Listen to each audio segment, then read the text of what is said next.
Hello दोस्तों, स्वागत है आप सभी का एक नई क्लास के अंदर।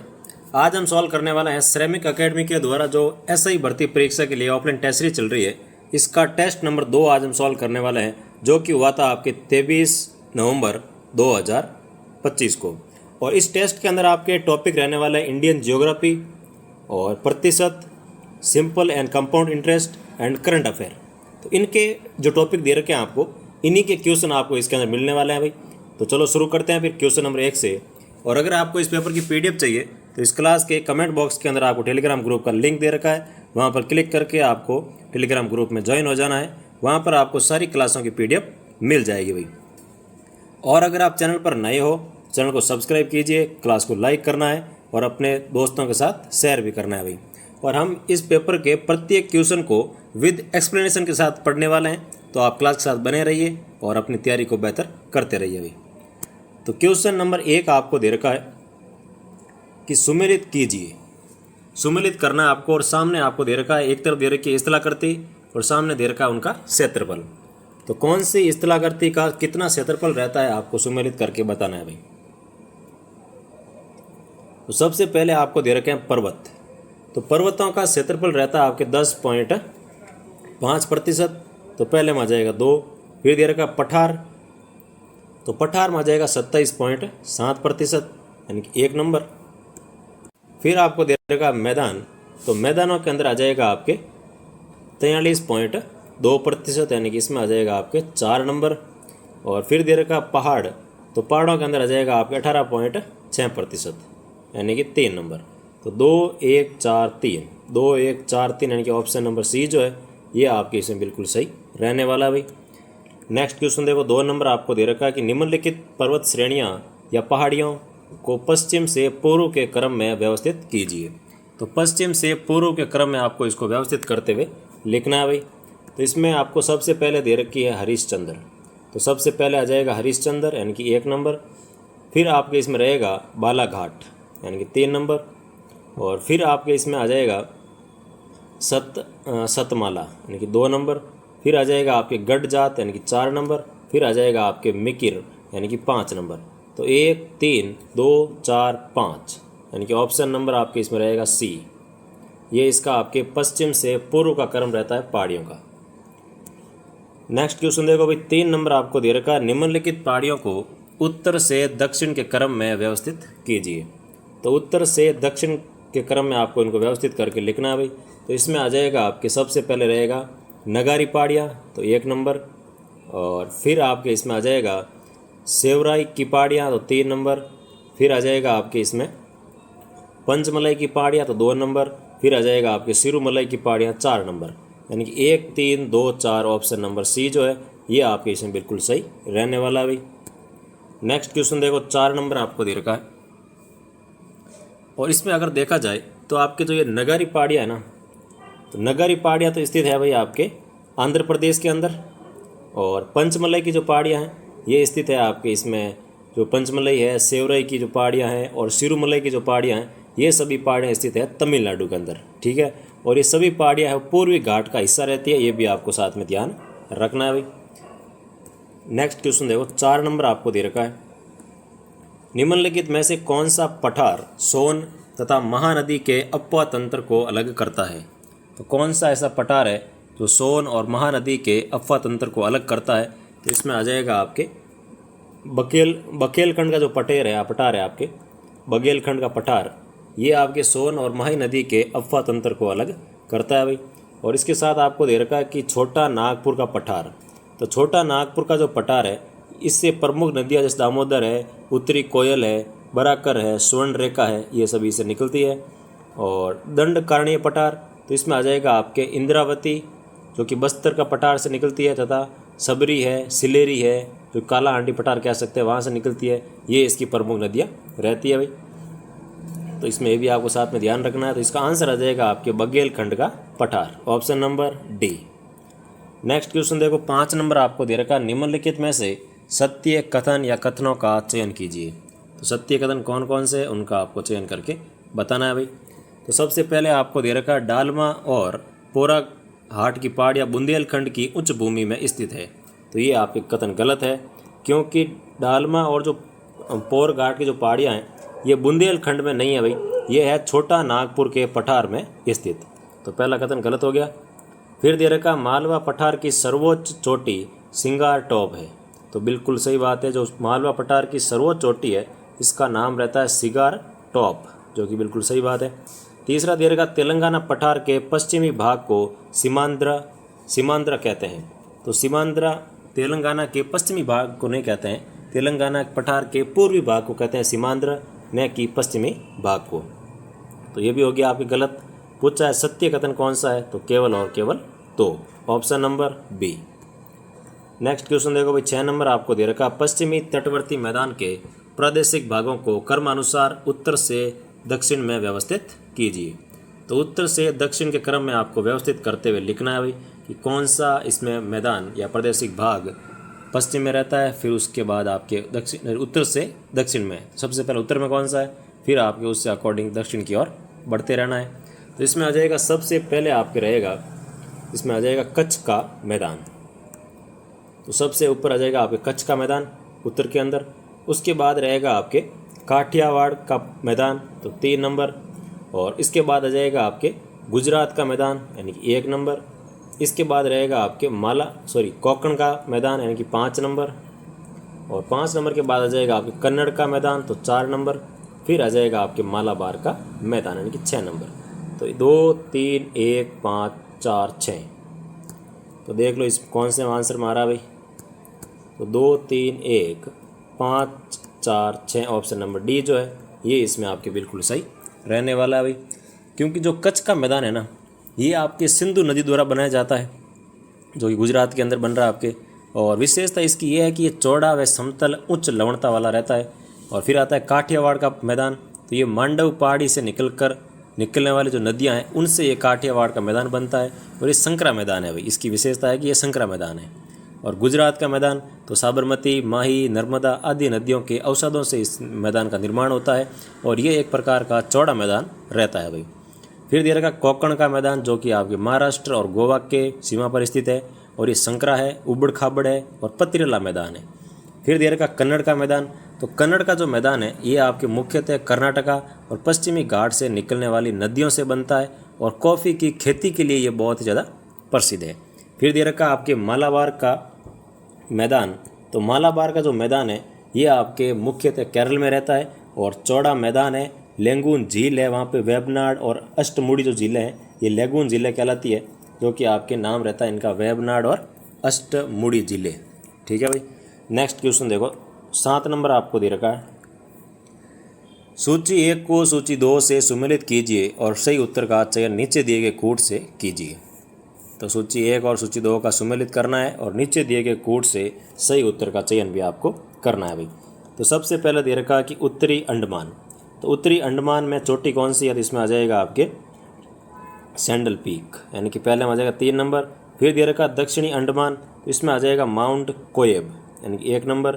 फिर दे रखा आपके ग्रेट निकोबार, तो इसमें आ जाएगा आपके माउंट थुइलर यानी कि 2 नंबर। फिर दे रखा मध्य अंडमान, तो इसमें आ जाएगा आपके माउंट डियावोलो यानी कि 4 नंबर। तो इसका आंसर आ जाएगा 3 1 2 4, तो ऑप्शन नंबर बी जो है ये इसका आपके आंसर रहने वाला भाई। नेक्स्ट क्वेश्चन देखो, 8 नंबर आपको दे रखा है, स्वर्णिम चतुर्भुज राजमार्ग निम्नलिखित में से किन नगरों से होकर नहीं गुजरता है। तो किन नगरों से होकर नहीं गुजरता है वो आपको इसमें चयन करना है भाई। तो इसमें आ जाएगा आपके, एक तो देखो लखनऊ से नहीं गुजर रहा है और एक इंदौर से भी नहीं गुजर रहा है, बाकी भुवनेश्वर से गुजरेगा, जयपुर से गुजरेगा, तो इन दोनों से आपके नहीं गुजर रहा है, तो ऑप्शन नंबर डी 3 और 4। नेक्स्ट क्वेश्चन देखो भाई, 9 नंबर आपको, शिवालिक श्रेणी से संबंधित सत्य कथन या कथनों का चयन कीजिए। तो शिवालिक श्रेणी से कौन कौन से कथन है वो सत्य है, उनका आपको चयन करके बताना भाई। तो सबसे पहले आपको दे रखा कि इसे उप हिमालय या बाह्य हिमालय के नाम से भी जाना जाता है, जो कि बिल्कुल सही है। यह श्रेणी पोतवार बेसिन से पूर्व में कोसी नदी तक विस्तृत है, तो ये भी आपके सही है। यह श्रेणी 50 किलोमीटर तक चौड़ी और औसत ऊंचाई 1000 मीटर है, तो ये भी आपके सही है। और डूंडवा, चूरिया और मूरिया इसके क्षेत्रीय नाम है भाई, तो ये कथन भी आपके सही है। तो इसके चारों कथन सत्य है। तो आपको कूट दे रखे हैं नीचे है, तो हो जाएगा ऑप्शन नंबर डी, उपरोक्त सभी कथन सत्य है। नेक्स्ट क्वेश्चन देखो भाई, 10 नंबर आपको दे रखा है कि मैदानों से संबंधित निम्नलिखित कथनों पर विचार कीजिए। तो मैदानों के बारे में कुछ आपको कथन दे रखे हैं, इस पर आपको विचार करना है और कौन से कथन सत्य है उनका आपको चयन करके बताना है भाई। तो सबसे पहला आपको कथन दे रखा है कि नदियों के दोनों ओर 10 से लेकर 20 किलोमीटर चौड़ा क्षेत्र है जो कि बार बार बाढ़ से प्रभावित होता है। खादर या बाढ़ग्रस्त क्षेत्र कहलाता है। इसे स्थानीय भाषा में चौ कहा जाता है। ये आपके इसमें गलत है भाई, क्योंकि नदियों के दोनों ओर 10 से लेकर 20 किलोमीटर चौड़ा क्षेत्र है और ये बार बार बाढ़ से प्रभावित भी होता है। इसे खादर या बाढ़ग्रस्त क्षेत्र भी कहते हैं, वो भी सही है, लेकिन स्थानीय भाषा में इसे चौ नहीं कहते हैं, क्योंकि स्थानीय भाषा में इसे कहते हैं बेट। क्या कहते हैं? स्थानीय भाषा में इसे क्या कहते हैं भाई? बेट के नाम से जाना जाता है। तो पहला कथन आपके असत्य हो गया। दूसरा आपको दे रखा कि शिवालिक पहाड़ियों के निकटवर्ती मैदानी भागों में छोटी छोटी नदियों द्वारा अपर्दन से बनी गहरी नालियों को स्थानीय भाषा में बेट कहा जाता है। तो ये कथन आपके गलत है, क्योंकि इनको स्थानीय भाषा में चौं कहते हैं। ठीक है, शिवालिक पहाड़ियों के निकट जो मैदान है, इनमें छोटी छोटी नदियों द्वारा जो अपर्दन से बनी गहरी नालियाँ होती है ना, उन्हें चौं के नाम से जाना जाता है और इसको कहते हैं आपके बेट। तो ये दोनों कथन आपके गलत हैं, उल्टे दे रखे थे। और तीसरा आपको दे रखा कि जवारीय जल की डूब में न आने वाली उच्च भूमि को चर जबकि निम्न भूमि को बिल कहा जाता है। तो ये भी आपके कथन बिल्कुल, ये कथन आपके सही है भाई। तो जवारीय जल की डूब में न आने वाले हैं उनको तो कहते हैं चर, और जो निम्न भूमि है उसे कहते हैं बिल। तो ऑप्शन नंबर सी यानी कि 3 इसमें सही है, तो ऑप्शन नंबर आ जाएगा आपके सी। केवल और केवल तीसरा कथन सत्य है। और इसके अलावा और देखा जाए तो ये जो आपके मैदान रहते हैं शिवालिक वाले, ये दोनों मैदान पंजाब और हरियाणा का मैदान का हिस्सा रहता है भाई। ठीक है, और गंगा ब्रह्मपुत्र डेल्टा जवारीय जल की डूब में न आने वाली जो उच्च भूमि होती है उसे तो चर कहते हैं, यानी कि बस्तियों का निवास, और जबकि जो निम्न भूमि होती है उसे कहते हैं बिल, जिसे हम कहते हैं जुट धोने हेतु कहते हैं। तो ये तो हो गया बिल, यानी कि जुट धोने के लिए काम में लिया जाता है वहाँ पर। और जो उच्च भूमि है उसे चर कहते हैं, यानी कि बस्तियों का निवास, वहाँ पे लोग निवास करते हैं, और ये आप गंगा ब्रह्मपुत्र डेल्टा के रूप में रहता है। तो इसमें तीसरा कथन सत्य है, तो option number c. Next question देखो भाई, 11 नंबर आपको दे रखा कि सूची 1 को सूची 2 से सुमिलाइए और सूचियों के नीचे दिए गए कूटों का उपयोग करके सही उत्तर का चयन भी कीजिए। सूची 1 में दे रखी है झील, सूची 2 में दे रखी है आपको अवस्थिति। इसको सुमिलित करके आपको लिखना है भाई। तो सबसे पहले आपको दे रखा है कि नंदूर माधमेश्वर। तो नंदूर माधमेश्वर जो है ये रहती है आपके उत्तराखंड के अंदर। तो पहले में आ जाएगा आपके 3 नंबर, सॉरी उत्तराखंड नहीं, ये महाराष्ट्र के अंदर है भाई। नंदूर माधमेश्वर यानी कि महाराष्ट्र के अंदर, तो इसमें आ जाएगा 1 नंबर। और फिर आपको दे रखा है कि सूरीनसर मानसर। तो सूरीनसर मानसर जो है ये आपके रहता है जम्मू एंड कश्मीर के अंदर, तो इसमें आ जाएगा 2 नंबर। फिर आपको दे रखा कि आसन बैराज। तो आसन बैराज जो है ये भी आपके रहता है, इसमें आ जाएगा आपके उत्तराखंड। तो आसन बैराज आ जाएगा उत्तराखंड। फिर दे रखा है अष्टवारका। तो अष्टवारका आ जाएगा अपने उत्तर प्रदेश के अंदर, तो इसमें आ जाएगा 4 नंबर, यानी कि 1 2 3 4। तो ऑप्शन नंबर ए जो है ये आपकी इसमें बिल्कुल सही रहने वाला भी। और इसके अलावा अगर और देखा जाए तो नंदूर माधमेश्वर जो है ये महाराष्ट्र जो कि राज्य की प्रथम रामसर स्थल था, में नासिक के नंदूर माधमेश्वर जलाशय का हिस्सा है, और ये पक्षियों का अभ्यारण्य है भाई। तो ये भी आपको ध्यान रखना, महाराष्ट्र राज्य की जो प्रथम रामसर स्थल था वो नंदूर माधमेश्वर था और नासिक के अंदर स्थित है। फिर दे रखा आपको सूरीनसर मानसर। तो ये जम्मू कश्मीर के जम्मू जिले में स्थित है, जुड़वा जिले कहते हैं, दोनों जुड़वा जिले हैं, और धार्मिक और पर्यावरणीय महत्व इनका रहता है। फिर दे रखा आसन बैराज। तो उत्तराखंड के अंदर, और ये उत्तराखंड राज्य की प्रथम रामसर साइड है आसन बैराज, और ये उत्तराखंड के देहरादून के पास यमुना नदी पर बना जलाशय और पक्षी विहार है भाई। ठीक है, और फिर आपको दे रखा है कि अष्टवारिका। अष्टवारिका जो है इसको चितौरा भी कहा जाता है। तो अष्टवारिका का एक नाम और ध्यान रखना, चितौरा, जो कि उत्तर प्रदेश के बहराइच के पास स्थित झील है, जिसे अष्टवारिका झील भी कहा जाता है, और प्रवासी पक्षियों के लिए ये बहुत ज़्यादा प्रसिद्ध रहता है भाई। तो इसका आंसर आ जाएगा option number A. Next question देखो, 12 नंबर आपको दे रखा है कि निम्नलिखित कथनों के आधार पर नदी की पहचान कीजिए। एक नदी के बारे में कुछ कथन दे रखे हैं, इसमें आपको पहचान करनी है कि कथन या विशेषताएं कौन सी नदी की रहती है। पहला दे रखा है इसका उद्गम बर्मागिरी पहाड़ियों से होता है। और दूसरा दे रखा है कि इसके बेसिन में चावल की खेती की जाती है, तो इसके बेसिन में चावल की खेती भी की जाती है भाई। और ये 3 बार 2 धाराओं में बढ़ती है, जिससे नदी द्वीपों का निर्माण होता है। तो ये नदी 3 बार है 2 धाराओं में बढ़ती है, और इनके जो बीच का जो ऊपर वाला हिस्सा आता है वो वहाँ पर एक द्वीप का निर्माण करता है। तो ये नदी आपके रहती है कावेरी नदी। कौन सी नदी है भाई? तो ये विशेषता है कावेरी नदी की रहती है, तो option number c. Next question देखो, 13 नंबर आपको दे रखा है कि सूची 1 को सूची 2 से मिलाइए और सूचियों के नीचे दिए गए कूटों का उपयोग करते हुए सही उत्तर का चयन भी कीजिए। एक तरफ दे रखी है सहायक नदी, एक तरफ दे रखी है आपको प्रमुख नदी। अब आपको मिलान करना है कि कौन सी सहायक नदी किस प्रमुख नदी की रहती है। तो इसमें आपके आ जाएगा, सबसे पहले दे रखा है पंचगंगा, तो पंचगंगा आ जाएगा आपकी कृष्णा की सहायक, तो इसमें आ जाएगा 3 नंबर। फिर दे रखा काबिनी, तो काबिनी आ जाएगी आपकी कावेरी की सहायक यानी कि 4 नंबर। फिर दे रखा राप्ती, तो राप्ती इसमें आ जाएगी आपके घाघरा की सहायक नदी यानी कि 1 नंबर। फिर दे रखा हिरन, तो हिरन आ जाएगी आपके नर्मदा नदी के सहायक नदी, तो इसमें आ जाएगा 2 नंबर, यानी कि 3, 4, 1, 2। तो ऑप्शन नंबर बी जो है ये आपके इसमें बिल्कुल सही रहने वाला है भाई। नेक्स्ट क्वेश्चन देखो भाई, 14 नंबर आपको दे रखा कि कितने नदी स्रोत युग में सुमेलित नहीं है। नीचे आपको दे रखा है नदी और उनका जो उत्पत्ति स्रोत है वो दे रखा है, आपको बताना है कि कितने इसमें सुमेलित नहीं है। तो सबसे पहले आपको दे रखा है नर्मदा नदी, तो नर्मदा नदी जो है इसका उत्खनन होता है आपके अमरकंटक के पठार से, जो कि बिल्कुल आपको सही दे रखा है भाई। तो इसका आ जाएगा आपके अमरकंटक। और दूसरा दे रखा दामोदर, तो दामोदर नदी का जो स्रोत है वो बुंदेलखंड का पठार नहीं है, इसका स्रोत है छोटा नागपुर का पठार, तो ये हो गया गलत। फिर दे रखा आपको झेलम नदी, तो झेलम नदी जो है इसमें आ जाएगा आपके वेरीनाग झरना, जो कि आपके इसमें बिल्कुल सही है भाई। इनका जो उत्पत्ति है वो वेरीनाग झरना से होता है। और फिर आपको दे रखा तापी नदी, तो तापी का है वो सियावा की पहाड़ियों से उद्गम नहीं होता है, तापी का उद्गम होता है बैतूल के पठार से, ठीक है। तो इसका हो जाएगा बैतूल पठार, इसका हो जाएगा आपके छोटा नागपुर का पठार। तो इसमें दोनों यानी कि 2 और 4 गलत है। और आपको पूछा है कि कितने युग्म सुमेलित नहीं है, तो इसमें आपके 2 युग्म सुमेलित नहीं है, ऑप्शन नंबर सी। और इसके अलावा अगर और देखा जाए, जैसे कैन बेतवा नदियाँ हैं, तो कैन बेतवा नदियाँ है ना वो निकलती है बुंदेलखंड के पठार से, और जो अपने ये सियावा की पहाड़ियाँ हैं यहाँ से निकलती है महानदी। तो ये भी आपको साथ में ध्यान रखना है। तो सियावा की पहाड़ी से निकलती है महानदी, बुंदेलखंड के पठार से निकलती है कैन और बेतवा।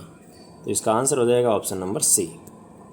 नेक्स्ट क्वेश्चन देखो, 15 नंबर आपको दे रखा कि निम्नलिखित फसलों को उनके सर्वाधिक उत्पादन वाले जिलों के साथ या जिलों से सुमेलित कीजिए। तो कौन सी फसल कौन से राज्य के अंदर सर्वाधिक उत्पादित होती है ये आपको सुमेलित करके बताना है भाई।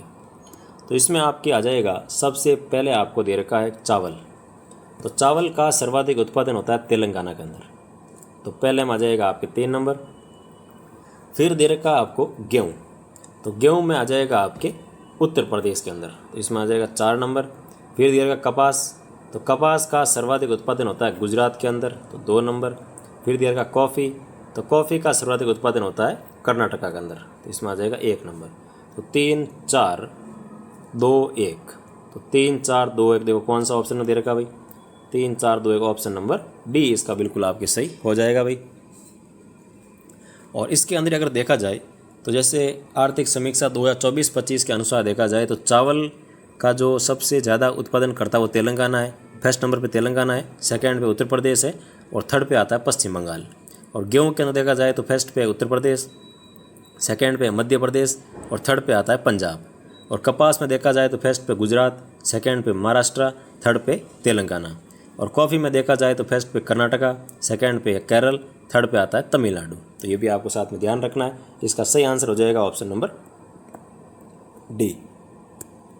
नेक्स्ट क्वेश्चन देखो भाई, 16 नंबर आपको दे रखा है कि सूची 1 को सूची 2 से मिलाइए और सूचियों के नीचे दिए गए कूटों का उपयोग करके सही उत्तर का चयन भी कीजिए। सूची 1 में आपको दे रखे हैं संस्थान या केंद्र, सूची 2 में आपको दे रखे हैं शहर या फिर राज्य।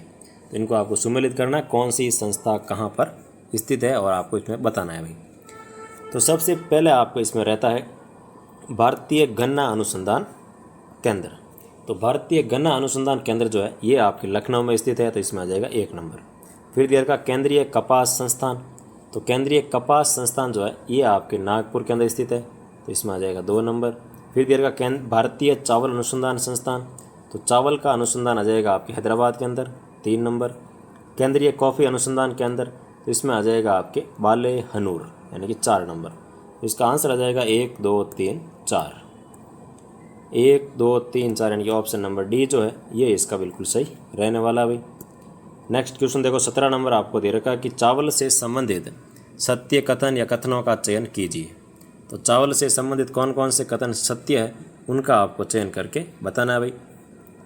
तो इसमें सबसे पहले आपको दे रखा कि उष्ण कटिबंधीय क्षेत्र का चावल जैपोनिका कहलाता है।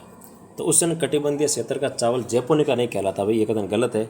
इस क्षेत्र का चावल कहलाता है इंडिका। तो ये नाम ध्यान रखना क्या कहलाता है, इस क्षेत्र का चावल कहलाता है आपके इंडिका, न कि जैपोनिका। दूसरा दे रखा कि शीतोष्ण कटिबंधीय क्षेत्र का चावल इंडिका कहलाता है, ये आपके गलत है, क्योंकि शीतोष्ण कटिबंधीय का चावल है वो कहलाता है आपके जैपोनिका। ठीक है, तो इसमें उल्टा दे रखा है, पहले में आ जाएगा आपके इंडिका, दूसरे में आएगा आपके जैपोनिका। ठीक है, शीतोष्ण कटिबंधीय में कहते हैं जैपोनिका और उष्ण कटिबंधीय में कहते हैं इंडिका, तो ये भी आपको गया गलत।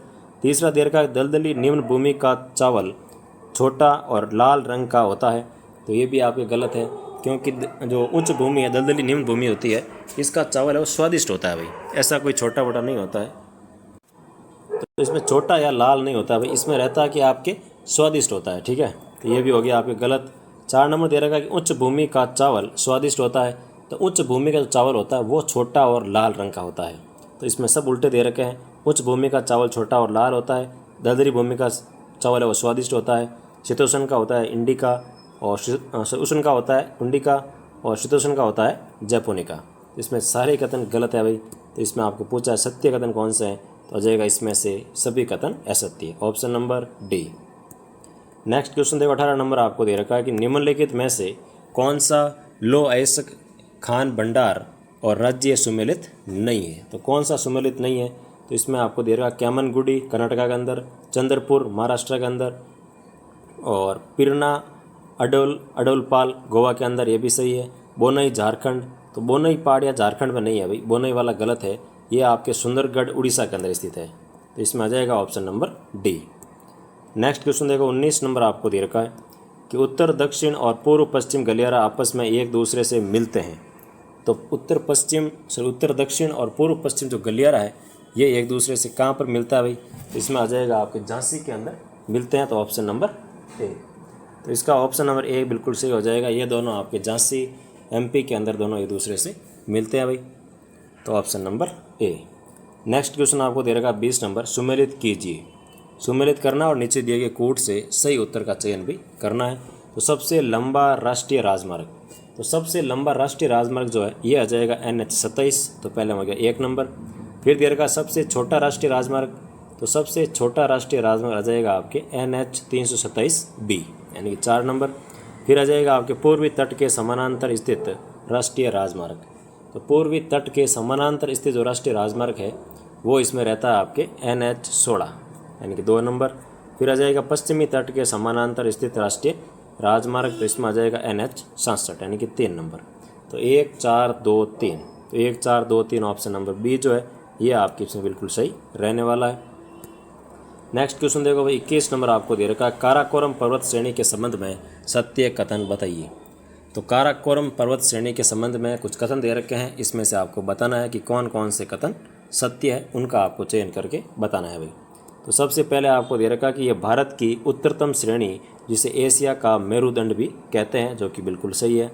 काराकोरम दर्रा समघाम घाटी को सियाचिन से जोड़ता है, तो ये भी आपके सही है। जो काराकोरम दर्रा है वो सक्षम घाम घाटी को सियाचिन से जोड़ता है, और यहाँ पर घासेर ब्रूम और मासेर ब्रूम नामक पर्वत चोटियाँ है, तो ये भी आपके सही है। यहाँ पर घासेर ब्रूम और मासेर ब्रूम नामक जो पर्वत चोटियाँ हैं वो भी स्थित रहती है, और ये भी सही हो गया। 4 नंबर दे रखा कि ये भारत का सबसे कम वर्षा वाला क्षेत्र है, तो ये कथन आपके गलत है, क्योंकि काराकोरम पर्वत श्रेणी है वो सबसे कम वर्षा वाला क्षेत्र नहीं है भाई।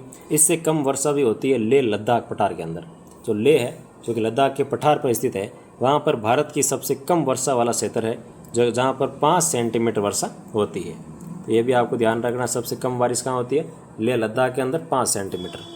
तो इसमें आपके 4 नंबर ऑप्शन है, वो 4 नंबर कथन है वो गलत हो जाएगा। आपको पूछा सत्य कथन बताइए, तो 1, 2 और 3, यानी कि ऑप्शन नंबर सी इसका बिल्कुल आपके सही रहने वाला भी। नेक्स्ट क्वेश्चन देखो, 22 नंबर आपको दे रखा है कि निम्नलिखित पर्वत चोटियों को पश्चिम से पूर्व की ओर व्यवस्थित कीजिए। तो चोटियों को पश्चिम से पूर्व की ओर आपको व्यवस्थित करके बताना है भाई। तो इसमें आपके आ जाएगा, अगर पश्चिम से पूर्व की ओर व्यवस्थित करें तो इसमें रहेगा, सबसे पहले आ जाएगी आपके नंदा पर्वत, तो 2 नंबर। फिर आ जाएगा आपके नंदा देवी यानी कि 1 नंबर। फिर रहेगा आपकी धौलागिरी यानी कि 3 नंबर। फिर आ जाएगा आपके इसमें अन्नपूर्णा यानी कि 4 नंबर। फिर आएगा मसालू यानी कि 5 नंबर। फिर आ जाएगा मकालू यानी कि 6 नंबर। तो 2, 1, 3, 2, 1, 3, 4, 5, 6, ऑप्शन नंबर सी जो है ये इसमें आपकी बिल्कुल सही रहने वाला भाई। नेक्स्ट क्वेश्चन देखो, 23 नंबर आपको दे रखा है कि जास्कर श्रेणी के संदर्भ में सत्य कथन या कथनों का चयन कीजिए। तो जास्कर श्रेणी के बारे में कौन से कथन सत्य रहते हैं उनका आपको चयन करके बताना है भाई। तो इसमें आपको सबसे पहले दे रखा है कि यह श्रेणी सिंधु नदी से कर्णाली नदी तक विस्तृत है। तो ये जो आपके नदी या श्रेणी रहती है ये सिंधु नदी से लेकर के कर्णाली नदी तक विस्तृत है। ये कथन आपके इसमें गलत है भाई, क्योंकि ये जो श्रेणी है ये आपकी सुरु नदी से कर्णाली नदी तक विस्तृत रहती है, न कि सिंधु नदी से। यहाँ सिंधु की जगह आएगा आपके सुरु नदी। सुरु नदी से लेकर के कर्णाली नदी तक ये विस्तृत रहती है। तो ये कथन आपके रहेगा गलत। पहला कथन हो गया इसमें आपकी गलत। और दूसरा आपको दे रखा है कि इस श्रेणी की सर्वोच्च चोटी कामेट है। तो बिल्कुल इस श्रेणी की जो सर्वोच्च चोटी है ये आपके रहती है कामेट, जो कि आपको बिल्कुल सही दे रखा है भाई। और तीसरा दे रखा है आपको कि इस श्रेणी में फोतुला दर्रा जो श्रीनगर लेह मार्ग पर स्थित है। तो ये भी आपके सही है, जो फोतुला दर्रा है ये श्रीनगर से लेह मार्ग पर स्थित है भाई। और 4 नंबर आपको दे रखा कि जास्कर श्रेणी पर द्रांस स्थित है, जो कि भारत का सबसे ठंडा स्थान रहता है। तो ये भी कथन आपके सत्य है भाई। तो इसमें 2, 3 और 4 सत्य है, तो ऑप्शन नंबर आ जाएगा आपके 2, 3, 4, यानी कि ऑप्शन नंबर सी इसमें बिल्कुल सही रहने वाला भी। और इसके अलावा और देखा जाए तो ये जो आपको श्रेणी दे रखा है जास्कर श्रेणी, इसकी स्थिति रहती है लद्दाख, जम्मू कश्मीर, हिमाचल प्रदेश और उत्तराखंड के अंदर ये विस्तृत है। और ये सुरु नदी से कर्णाली नदी के मध्य विस्तृत है। और इसकी सर्वोच्च चोटी रहती है कामेट, जो कि हमने ऊपर देखा ही था, सर्वोच्च चोटी कामेट है, जिसकी ऊंचाई रहती है आपके 7,756 मीटर। ठीक है। और जो उत्तराखंड के अंदर स्थित है ये भी आपको साथ में ध्यान रखना भी। और कारगिल जो है वो इसी क्षेत्र में आता है, जो कारगिल एरिया आता है वो भी इसी क्षेत्र के अंदर आता है।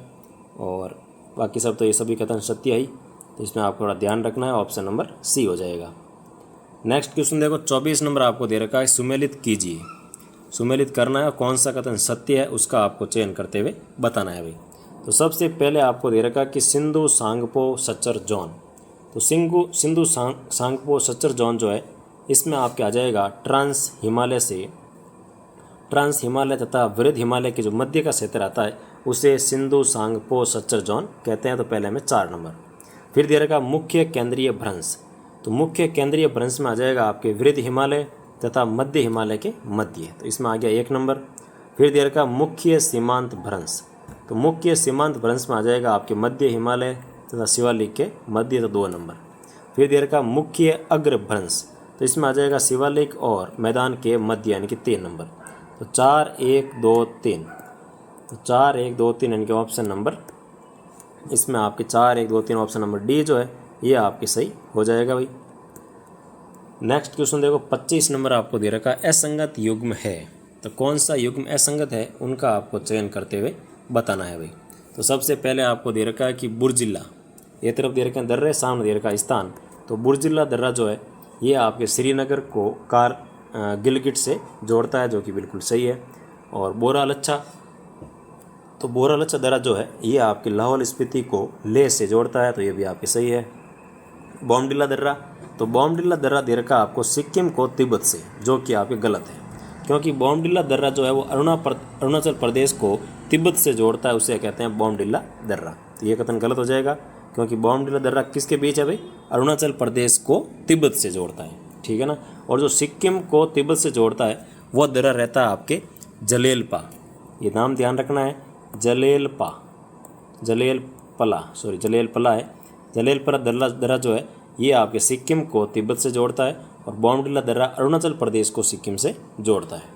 और फिर दे रखा माना दर्रा तो माना दर्रा आ जाएगा उत्तराखंड को कैलाश मानसरोवर से जोड़ता है, तो ये भी आपके सही है। इसमें असंगत युग्म रहेगा आपके 3 नंबर, तो option number c. Next question देखो भाई 26 नंबर आपको दे रखा है गंगा के मैदान के संदर्भ में सत्य कथन या कथनों पर विचार कीजिए। पहला कथन आपको दे रखा कि ये भारत का सबसे बड़ा मैदानी क्षेत्र है जिसमें सर्वाधिक उत्पादकता पाई जाती है। तो सर्वाधिक उत्पादकता वाला ये क्षेत्र नहीं है, क्योंकि सर्वाधिक उत्पादकता वाला क्षेत्र आता है सतलज का मैदान। और सर्वाधिक उत्पादन वाला पूछा जाए तो आपके गंगा का मैदान सही है, लेकिन सर्वाधिक उत्पादकता पूछ ले तो समझ लेना कि वहाँ पर सतलज नदी आएगी भाई। तो ये कथन हो गया गलत। इस मैदान को 3 भागों में विभाजित किया गया, जो कि बिल्कुल सही बात है।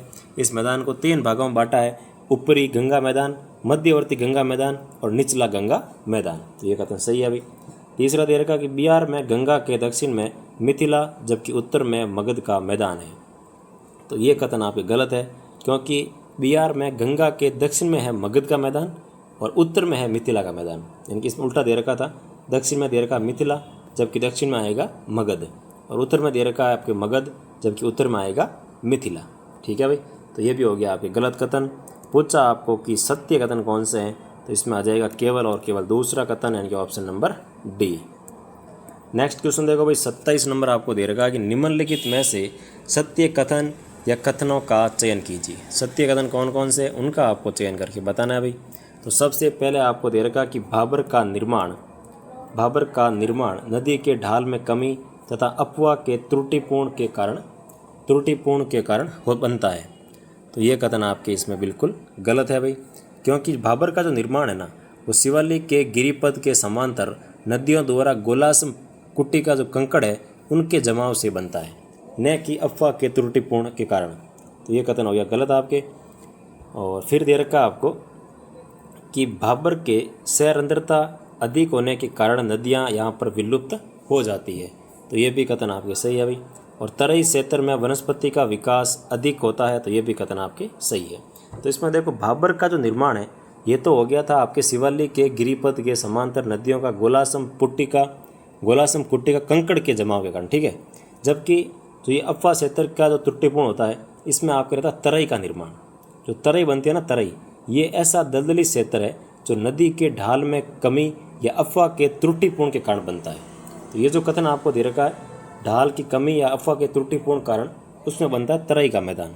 और भाबर का बनता है आपके गिरिपथ के समांतर नदियों द्वारा गोलासम कुट्टी का कंकड़ के जमाव के कारण। तो दोनों आपको ध्यान रखना है।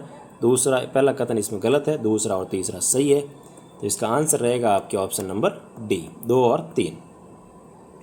नेक्स्ट क्वेश्चन देखो भाई 28 नंबर आपको दे रखा कि सतपुड़ा श्रेणी के संदर्भ में सत्य कथन या कथनों का चयन कीजिए। तो सतपुड़ा श्रेणी के बारे में कुछ कथन दे रखे हैं आपको, इसमें आपको सत्य कथन का चयन करके बताना है भाई। तो इसमें आपको सबसे पहले दे रखा है कि यह श्रेणी नर्मदा भ्रंश घाटी के उत्तर में स्थित है। तो ये आपके नर्मदा भ्रंश घाटी के दक्षिण में स्थित है और तापी के उत्तर में स्थित है, ठीक है। तो ये भी ध्यान रखना, ये जो आपकी श्रेणी है ये नर्मदा भ्रंश के तो दक्षिण में स्थित है और तापी नदी जो है इसके उत्तर में है। तो पहला कथन गलत हो गया भाई। और दूसरा दे रखा आपको ये अवशिष्ट व खंड पर्वत का उदाहरण है। तो बिल्कुल ये अवशिष्ट और खंड पर्वत का उदाहरण रहता है, जो सही है। इस श्रेणी की सर्वोच्च चोटी सद्भावना है। तो ये कथन आपकी गलत है भाई, क्योंकि इस पर्वत सतपुड़ा श्रेणी जो है इसका सर्वोच्च चोटी रहती है आपके सर्वोच्च चोटी जो है वो रहती है आपके इसमें क्या कहते हैं इसे, धूपगढ़, ठीक है। सर्वोच्च चोटी जो है वो धूपगढ़ रहती है, जिसकी ऊंचाई रहती है आपके 1350 मीटर, और जो कि महादेव पहाड़ी में स्थित है। जो महादेव पहाड़ी श्रृंखला है उसके अंदर एक चोटी है जिसका नाम है धूपगढ़, जो कि आपके सतपुड़ा श्रेणी की सबसे ऊंची चोटी रहती है। इसकी ऊंचाई है 1350 मीटर। तो ये कथन आपके हो गया गलत। तो इसमें सही आंसर आपको पूछा आ जाएगा ऑप्शन नंबर सी, केवल और केवल 2। तो इसमें भाई जैसे सद्भावना जो चोटी है ना, ये आपके रहती है विंध्याचल जो पर्वत है ना उसकी सर्वोच्च चोटी रहती है, जो कि विंध्याचल की सर्वोच्च चोटी सद्भावना भी कहते हैं इसको, या इसको कल्लू मार चोटी भी कहते हैं, जिसकी ऊंचाई रहती है आपके 752 मीटर। तो ये भी आपको साथ में ध्यान रखना है। इसकी ऊंचाई 752 मीटर रहती है और ये नर्मदा भ्रंश घाटी के उत्तर में स्थित है। ये नर्मदा के उत्तर में स्थित है, ठीक है ना। तो इसमें आपके ऑप्शन नंबर सी हो जाएगा, केवल और केवल 2। नेक्स्ट क्वेश्चन देखो भाई, 29 नंबर आपको दे रखा, छोटा नागपुर पठार के संबंध में असत्य कथन या कथनों का चयन करें। तो असत्य कथन कौन से हैं, उनका आपको चयन करना है भाई। तो इसमें आपको सबसे पहले दे रखा कि स्वर्णरेखा नदी इस पठार को 2 भागों में विभाजित करती है। तो स्वर्णरेखा नदी जो है वो इसे 2 भागों में विभाजित नहीं करती है, क्योंकि इसे दामोदर नदी घाटी जो है वो इसको 2 भागों में बांटती है। तो पहला कथन गलत हो गया भाई। दूसरा आपको दे रखा कि इस पठार का उत्तरी भाग रांची का पठार, जबकि दक्षिणी भाग जो है वो हजारी का भाग कहलाता है। तो ये कथन भी गलत है, क्योंकि इसका उत्तरी भाग जो है ना वो तो हजारी बाग या फिर इसको कोडरमा कहते हैं, जबकि दक्षिण का जो भाग है वो कहलाता है रांची का पठार। तो इसमें उल्टा दे रखा था, ये भी हो गया गलत।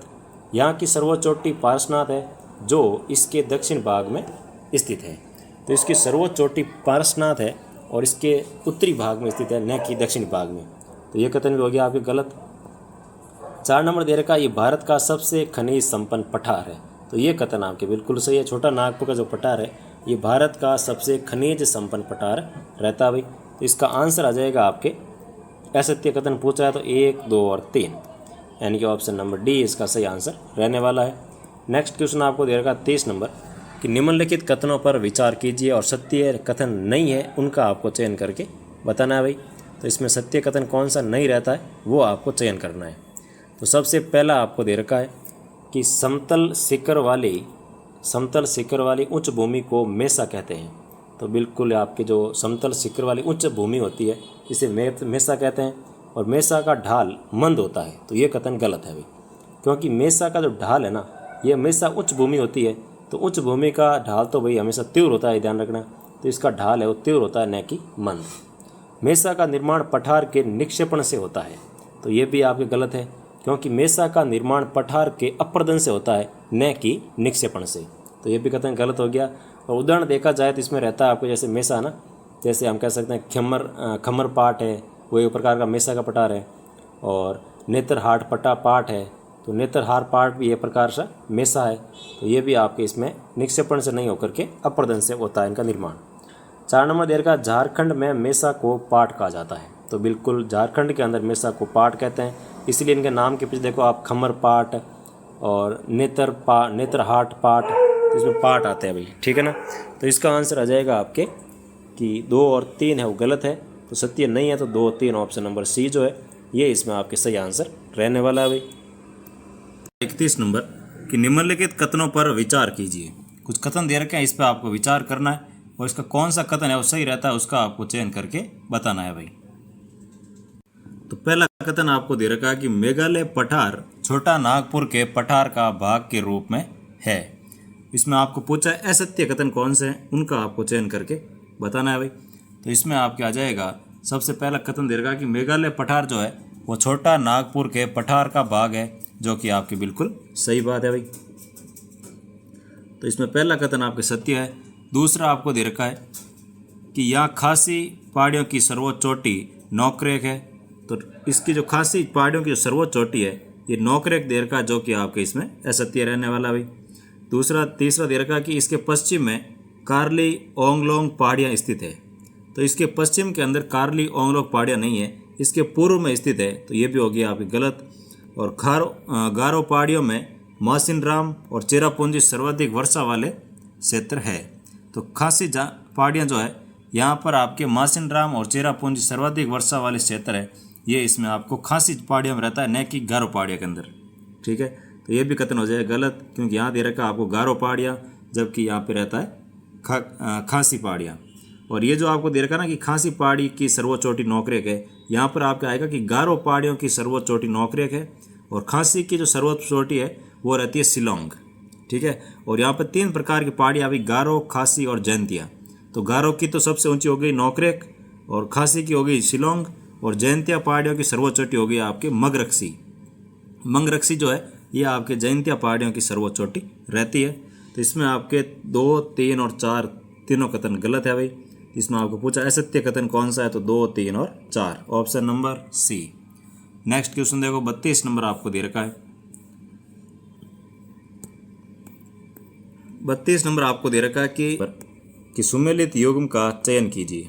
कौन सा युग्म सुमेलित है उनका आपको चयन करके बताना है भाई। तो सबसे पहले आपको दे रखा है उत्तरी सादरी और इसकी सर्वोच्च चोटी दे रखी है आपको महाबलेश्वर, जो कि आपकी गलत है, क्योंकि उत्तरी सादरी की सबसे ऊंची चोटी है काल सुबई और दूसरी आती है सलेहर। तो ये हो गया गलत कथन हो गया भाई, क्योंकि इसकी सर्वोच्च चोटी महाबलेश्वर नहीं है, काल सुबई है। और दूसरा नंबर दे रखा है मध्य सादरी। तो मध्य सादरी की सर्वोच्च चोटी सलेहर नहीं है, सलेहर है वो उत्तरी सादरी की दूसरी सर्वोच्च चोटी है, और मध्य सादरी की सर्वोच्च चोटी है कुंद्रमुख। तो इसकी जो सर्वोच्च चोटी है वो कुंद्रमुख है, ना कि सलेहर। तो दूसरा कथन भी हो गया गलत। तीसरा दे रखा दक्षिण सादरी, तो इसकी आपके सर्वोच्च चोटी रहती है अनईमुड़ी, तो ये आपके सही है भाई। तो कितने या कौन सा युग्म या कितने युग्म सुमेलित है, इसमें रहेगा आपके केवल एक युग्म सुमेलित, option number A. Next question देखो 33 नंबर आपको दे रखा है। निम्नलिखित कथनों के आधार पर नदी की पहचान कीजिए। एक नदी की विशेषताओं के बारे में कथन दे रखे हैं, इसमें से आपको पहचान करके बताना है भाई। तो सबसे पहला आपको दे रखा है कि भारत में ये हिमालय की नदियों में सबसे पश्चिमी नदी है, और दूसरा दे रखा है इसका उद्गम बोगर चू के निकट एक हिमनद से होता है। तो इस नदी का जो उद्गम है वो बोगर चू के निकट एक हिमनद है, वहाँ से इसका उद्गम होता है, और इसे सिंगी खबान के रूप में भी जाना जाता है। और लद्दाख श्रेणी को काटते हुए यह एक दर्शनीय महाखंड यानी कि गोर्ज का निर्माण करती हुई बहती है। तो ये जो चारों विशेषता दे रखा है ये आपके रहेगा भाई सिंधु नदी की विशेषता, जो कि भारत के सबसे पश्चिमी नदी है, और इसका उद्गम बोगरचू से होता है, और इसे सिंगी खबान के नाम से भी जानते हैं, और लद्दाख श्रेणी को काटते हुए ये एक दर्शनीय महाखंड गोर्ज का निर्माण भी करती है। तो इसका आ जाएगा ऑप्शन नंबर डी, सिंधु नदी। नेक्स्ट क्वेश्चन देखो 34 नंबर आपको दे रखा है कि पश्चिम से पूर्व की ओर प्रयागराज के अनुप्रवाह में गंगा में मिलने वाली हिमालय की नदियों के संदर्भ में निम्नलिखित में से कौन सा अनुक्रम सही है। तो इसको आपको पश्चिम से पूर्व की ओर बताना है। तो इसमें रहेगा आपके सबसे पहले आ जाएगा पश्चिम की ओर गोमती नदी, फिर आ जाएगा घाघरा नदी, फिर आ जाएगा गंडक नदी, फिर आ जाएगा आपके कोसी नदी। तो इसमें आपके रहेगा आंसर नंबर बी, क्योंकि इसमें गंगा नदी उत्तराखंड के उत्तरकाशी जिले में गंगोत्री ग्लेशियर से भागीरथी के रूप में निकलती है, और देवप्रयाग में भागीरथी से अलकनंदा में मिलने पर यह नदी गंगा कहलाती है भाई। जो देवप्रयाग स्थान है वहाँ पर भागीरथी से अलकनंदा के मिलने पर, जहाँ इन दोनों का भागीरथी और अलकनंदा का जो संयोग होता है, उसके बाद जो धारा निकलती है उसे गंगा के नाम से जाना जाता है। और सहायक नदियों के नाम और उनका जो स्थान है वो इस प्रकार रहता है कि गोमती नदी जो है वाराणसी जिले से 27 किलोमीटर दूर कैथी सैदपुर के पास गंगा से मिलती है। फिर घाघरा नदी बिहार के छपरा में गंगा से मिलती है। गंडक नदी पटना के पास सोनपुर जो नामक स्थान है वहाँ पर आकर के गंगा मिल जाती है। और कोसी नदी जो है वो कटिहार जिले में कुर्सेला के पास गंगा में मिलती है भाई। तो इस प्रकार ये रहेगा आपका option number b. Next question देखो 35 नंबर आपको दे रखा है कि निम्नलिखित सूचनाओं पर विचार कीजिए और उपयुक्त सूचना में से कितनी पंक्तियां सही सुमेलित है उनका आपको चयन करके बताना है भाई। तो सबसे पहले आपको दे रखा है धुआंधार जलप्रपात।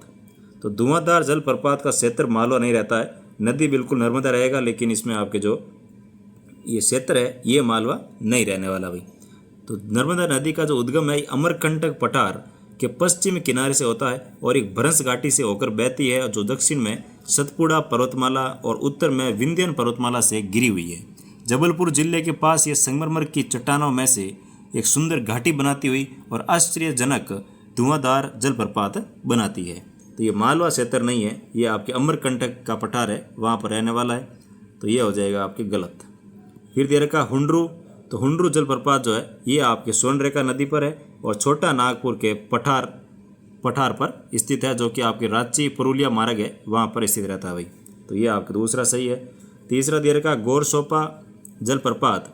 तो गोरसोपा जलप्रपात जो है ये आपके पश्चिमी घाट पर स्थित है, लेकिन इसकी जो नदी है वो रहती है शरावती नदी।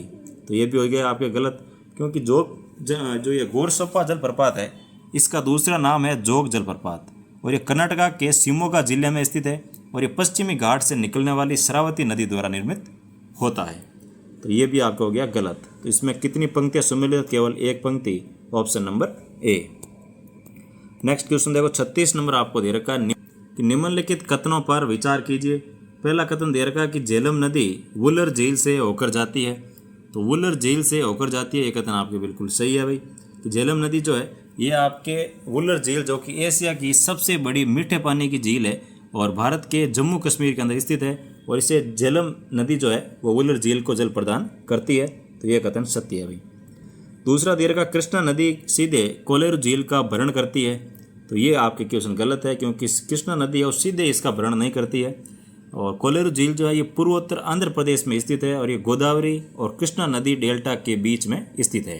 तो इसका सीधा भरण है वो नहीं करती है। तो ये क्वेश्चन हो गया गलत आपके। तीसरा दे रखा गंडक नदी के विसर्पण से कंवर झील निर्मित होती है। तो कंवर झील जो है ये बुड्ढी गंडक नदी के घुमावदार मार्ग से बनी हुई झील है और ऑक्सबो झील है जो कि अर्धचंद्राकार झीलें हैं जो तब बनती है जब कोई नदी अपना मार्ग बदल देती है या फिर कह सकते हैं कि अपने मार्ग में विसर्पण कर देती है और अपने पूर्व चैनल का एक लूप पीछे छोड़ देती है। तो बुड्ढी गंडक नदी है गंगा नदी की सहायक नदी है और बिहार से होकर के बहती है। तो इसमें आपके ये कथन हो जाएगा सही। कंवर झील भी है वो गंडक नदी के विसर्पण से निर्मित होती है, इसके मार्ग बदलने से निर्मित होती है। तो ये भी आपके सही है भाई। तो इसमें आपको पूछा है कितने कथन सत्य है, तो केवल 2 कथन सत्य है, ऑप्शन नंबर बी।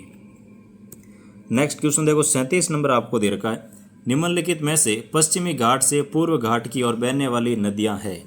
तो पश्चिमी घाट से पूर्व घाट की ओर जो बहने वाली नदियां हैं उनका आपको बताना है सही क्रम। तो इसमें आ जाएगा आपके सबसे पहले ऋषि कुलिया, दूसरा आ जाएगा पलार नदी और तीसरी आ जाएगा आपके वैतरणी नदी। तो ये जो नदियां हैं तीनों ऋषि कुलिया, पलार और वैतरणी, ये आपके पश्चिमी घाट से पूर्व की ओर बहने वाली नदियां रहती है भाई। तो 1, 2 और 5 ऑप्शन नंबर बी इसमें आपके बिल्कुल सही हो जाएगा। और इसके अलावा अगर और नदी देखी जाए तो पश्चिमी घाट से पूर्व की ओर बहने वाली नदियाँ जो है वो इस प्रकार है कि सबसे पहले सोनरेखा नदी, बुड्ढी बलांग नदी, वैतरणी नदी, ब्राह्मणी नदी, महानदी, ऋषिकुलिया, गोदावरी, कृष्णा, पन्नेरू या पन्नार या पल्लार नदी, कावेरी नदी, वेगी नदी। ये सब जो नदियाँ हैं ये पश्चिम से पूर्व की ओर बहती है भाई। और पश्चिम की ओर बहने वाली नदियाँ देखो ये तो होगी, ये तो पश्चिम घाट से पूर्व की ओर बहने वाली, ठीक है। और पश्चिम की ओर जो बहने वाली नदियाँ हैं इसमें रहती है एक तो साबरमती नदी, माही नदी, नर्मदा नदी, तापी नदी, मांडवी नदी और जुहारी नदी, काली नदी, शरावती नदी, नेत्रावती नदी, पाप नासम नदी, पेरियार नदी, पाम्बा नदी और भरत पूजा या फिर पोन्नानी नदी। ये सभी नदियाँ वो पश्चिम की ओर बहती है, ठीक है। वो पहले वाली थी जो पश्चिमी घाट से पूर्व की ओर जा रही थी और ये अपने पश्चिम की ओर जाती है भाई। तो ये सब नदियों के नाम आपको ध्यान रखना है। इसका आंसर हो जाएगा option number b. Next question देखो 38 नंबर आपको दे रखा भाई निम्नलिखित कथनों के आधार पर इस झील की पहचान कीजिए। एक झील के बारे में कथन दे रखे हैं आपको, इसमें आपको इसकी पहचान करनी है कि कौन सी झील के बारे में कहा गया है। तो इसमें सबसे पहला दे रखा है कि यह भारत की सबसे लंबी झील है। दूसरा दे रखा कुमार कोम पक्षी विहार इस झील के पूर्वी तट पर स्थित है। इस झील में विलिंगटन द्वीप सहित कई द्वीप स्थित है। तो ये आपकी विशेषता रहती है भाई वेबनाड झील के बारे में, यानी कि ऑप्शन नंबर डी हो जाएगा इसका। और इसके अलावा और देखा जाए इस झील के बारे में तो वेबनाड झील केरल की सबसे बड़ी और भारत की सबसे लंबी झील है और इसे वर्ष 2002 में वेबनाड को अंतर्राष्ट्रीय महत्व के लिए रामसर वेटलैंड के रूप में नामित किया गया है और इसे भारत सरकार के राष्ट्रीय आर्द्रभूमि संरक्षण कार्यक्रम में भी शामिल किया गया है। तो इसमें हो जाएगा आपके वेबनाड झील, option number D.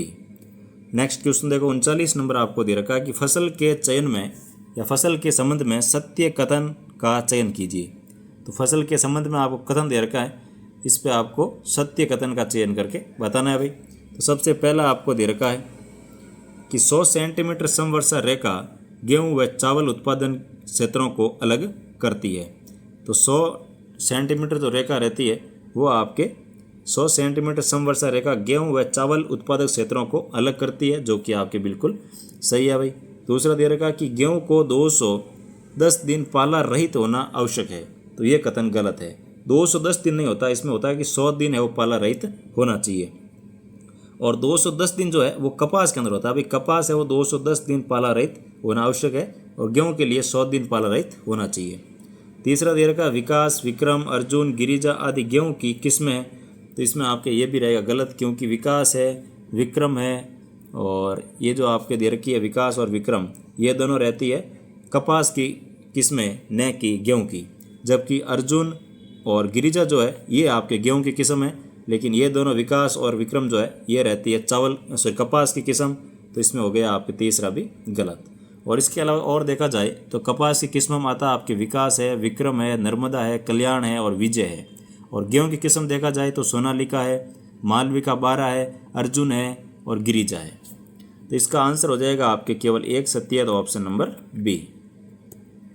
Next question देखो भाई, 40 नंबर आपको दे रखा है, निम्नलिखित में से कौन सा मैग्नीज अयस्क खान या भंडार, और सामने दे रखा राज्य सुमेलित नहीं है।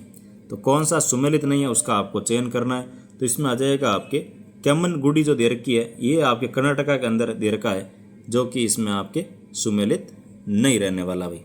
ठीक है, केम्मनगुडी है वो कर्नाटका के अंदर नहीं रहेगा, क्योंकि ये आपके मैग्नीज का क्षेत्र नहीं है भाई। क्योंकि केम्मनगुडी जो है वो कर्नाटका के अंदर स्थित है, लेकिन वो लो अयस्क का खान भंडार है, न कि मैग्नीज का। तो ऑप्शन नंबर 2 इसमें आपको हो जाएगा, सुमेलित नहीं है। और आपको एक और दे रखा, जैसे बेल्लारी या जो हॉस्पेट शिमोगा है वो कर्नाटक के अंदर स्थित है और मैग्नीज अयस्क का खान भंडार रहता है। तो शिमोगा अगर पूछा जाए तो कर्नाटक के अंदर है और मैग्नीज का भंडार है, लेकिन केम्मनगुडी जो है ये आपके लो अयस्क का भंडार है, न कि मैग्नीज का। नेक्स्ट क्वेश्चन देखो, 41 नंबर आपको दे रखा, निम्नलिखित नदियों पर विचार कीजिए और उपयुक्त में से कौन सी नदियाँ पूर्वी घाट से निकलती है उसका आपको चयन करके बताना है भाई। तो पूर्वी घाट से निकलने वाली नदियाँ जो है इसमें आ जाएगा आपकी एक तो नागावली नदी और एक इसमें आ जाएगा आपके वंशधारा, यानी कि ऑप्शन नंबर बी जो है ये आपके इसका सही हो जाएगा। ये दोनों नदियाँ जो है वो पूर्वी घाट से निकलती है भाई।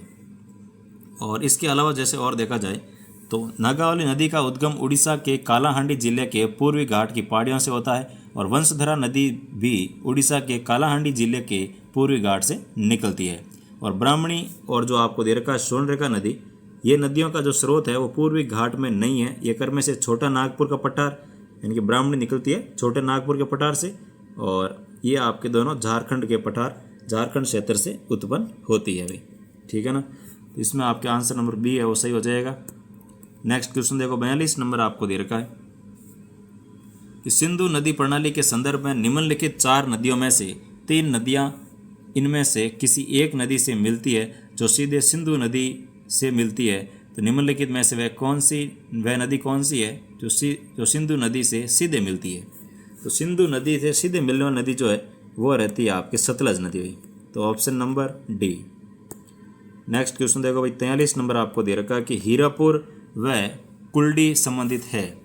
तो हीरापुर और जो कुल्डी है ये रहती है आपके भारतीय लौह इस्पात कंपनी, यानी जो इसको है इससे संबंधित रहती है। तो ऑप्शन नंबर बी, भारतीय लौह इस्पात कंपनी से संबंधित रहता है भाई।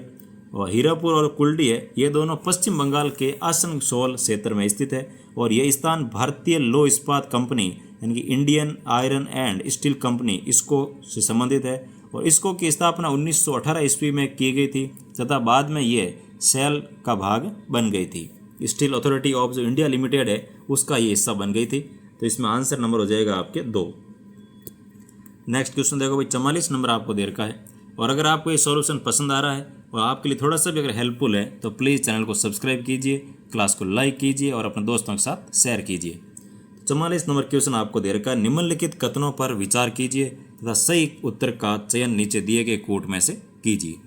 तो नीचे आपको कोट दे रखे हैं, इसमें सही उत्तर का चयन करके बताना है भाई। तो इसमें आपको सबसे पहला दे रखा है कि भारत में शुष्क भूमि मुख्यतः, तो भारत में शुष्क भूमि जो है ये मुख्यतः उन प्रदेशों तक सीमित है जहां वार्षिक वर्षा 75 सेंटीमीटर से कम होती है। तो 75 सेंटीमीटर से कम होती है उसमें आपके जो शुष्क भूमि है कृषि के लिए वो इसमें रहती है। तो ये इसमें आपके बिल्कुल सही हो जाएगा भाई। तो पहला कथन इसमें आपके बिल्कुल सत्य है भाई कि भारत में शुष्क भूमि कृषि मुख्यतः उन प्रदेशों में सीमित है जहाँ पर वार्षिक वर्षा 75 सेंटीमीटर से कम होती है वहीं पर रहती है। तो ये कथन सत्य है। दूसरा दे रखा कि शुष्क भूमि कृषि में मुख्यतः गेहूँ, गन्ना और कपास उगाई जाती है। तो ये क्वेश्चन आपके गलत है भाई, क्योंकि इसमें मुख्य फसलों में गेहूँ, गन्ना और कपास नहीं है। इसमें रहता है चना है, बाजरा है, मूंग है, जैसे सूखा सहने वाली फसलें होती है ना वो इसमें सर्वाधिक रहती है। तो ये क्वेश्चन आप दूसरा कथन आपके गलत है भाई।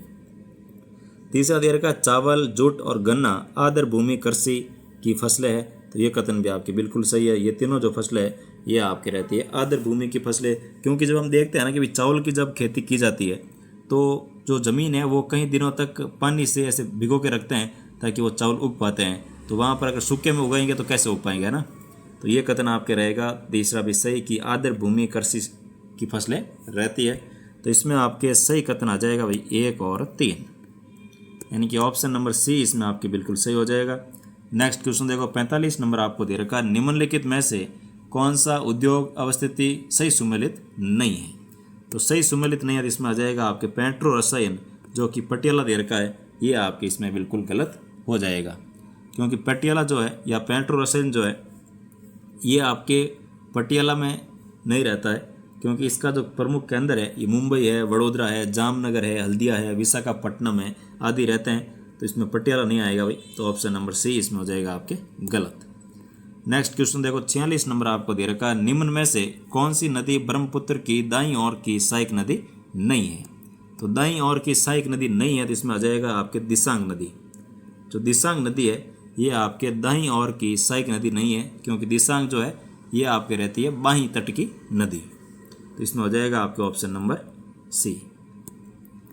नेक्स्ट क्वेश्चन देखो 47 नंबर आपको दे रखा है कि निम्नलिखित लो अयस्क क्षेत्रों को सुमेलित कीजिए।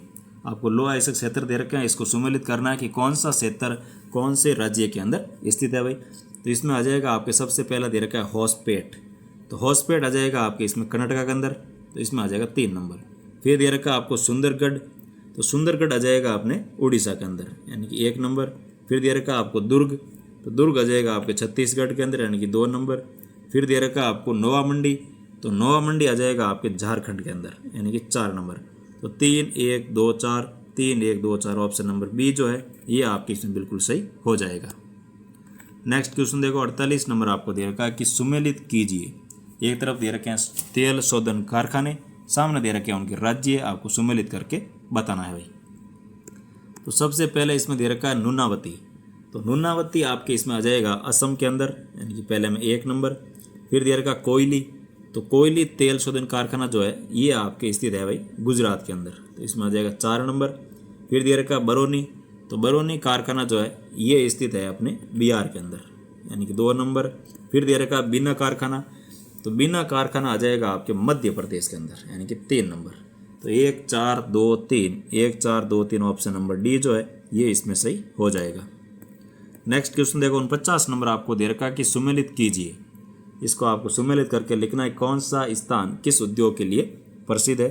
तो इसमें आपको सबसे पहला दे रखा है रानीपेट, तो रानीपेट जो है ये आ जाएगा आपके रासायनिक उर्वरक उद्योग। रा मतलब रानी, रा मतलब रासायनिक, ठीक है ना। तो इसमें आ जाएगा 4 नंबर। फिर दे रखा दुर्गापुरा, तो दुर्गापुरा जो है ये आ जाएगा आपके लो इस्पात उद्योग के लिए यानी कि 1 नंबर। फिर दे रखा आपको नेपा नगर, तो नेपा नगर इसमें आ जाएगा आपके कागज़ उद्योग के लिए, तो इसमें आ जाएगा 2 नंबर। फिर दे रखा आपको कोयम्बटूर, तो कोयम्बटूर आ जाएगा सूती वस्त्र उद्योग के लिए 3 नंबर यानी कि 4 1 2 3 ऑप्शन नंबर ए जो है ये आपकी इसमें बिल्कुल सही हो जाएगा। नेक्स्ट क्वेश्चन देखो 50 नंबर आपको दे रखा है कि असुमेलित युग्म है, तो कौन सा युग्म असुमेलित है उनका आपको चयन करके बताना है भाई। तो इसमें आ जाएगा आपके राष्ट्रीय राजमार्ग 7 जो दे रखा है ये आपके डिब्रूगढ़ असम से तुईपांग मिजोरम तक दे रखा, जो कि आपके गलत है भाई, क्योंकि राष्ट्रीय राजमार्ग 7 जो है ये आपके फजलका पंजाब से माना उत्तराखंड तक है वो रहता है। तो फजलका पंजाब से उत्तराखंड का जो माना स्थान है वहाँ तक ये रहता है, तो इसमें आपके बी ऑप्शन है वो हो जाएगा असुमेलित युग्म, बाकी सभी युग्म सुमेलित है भाई।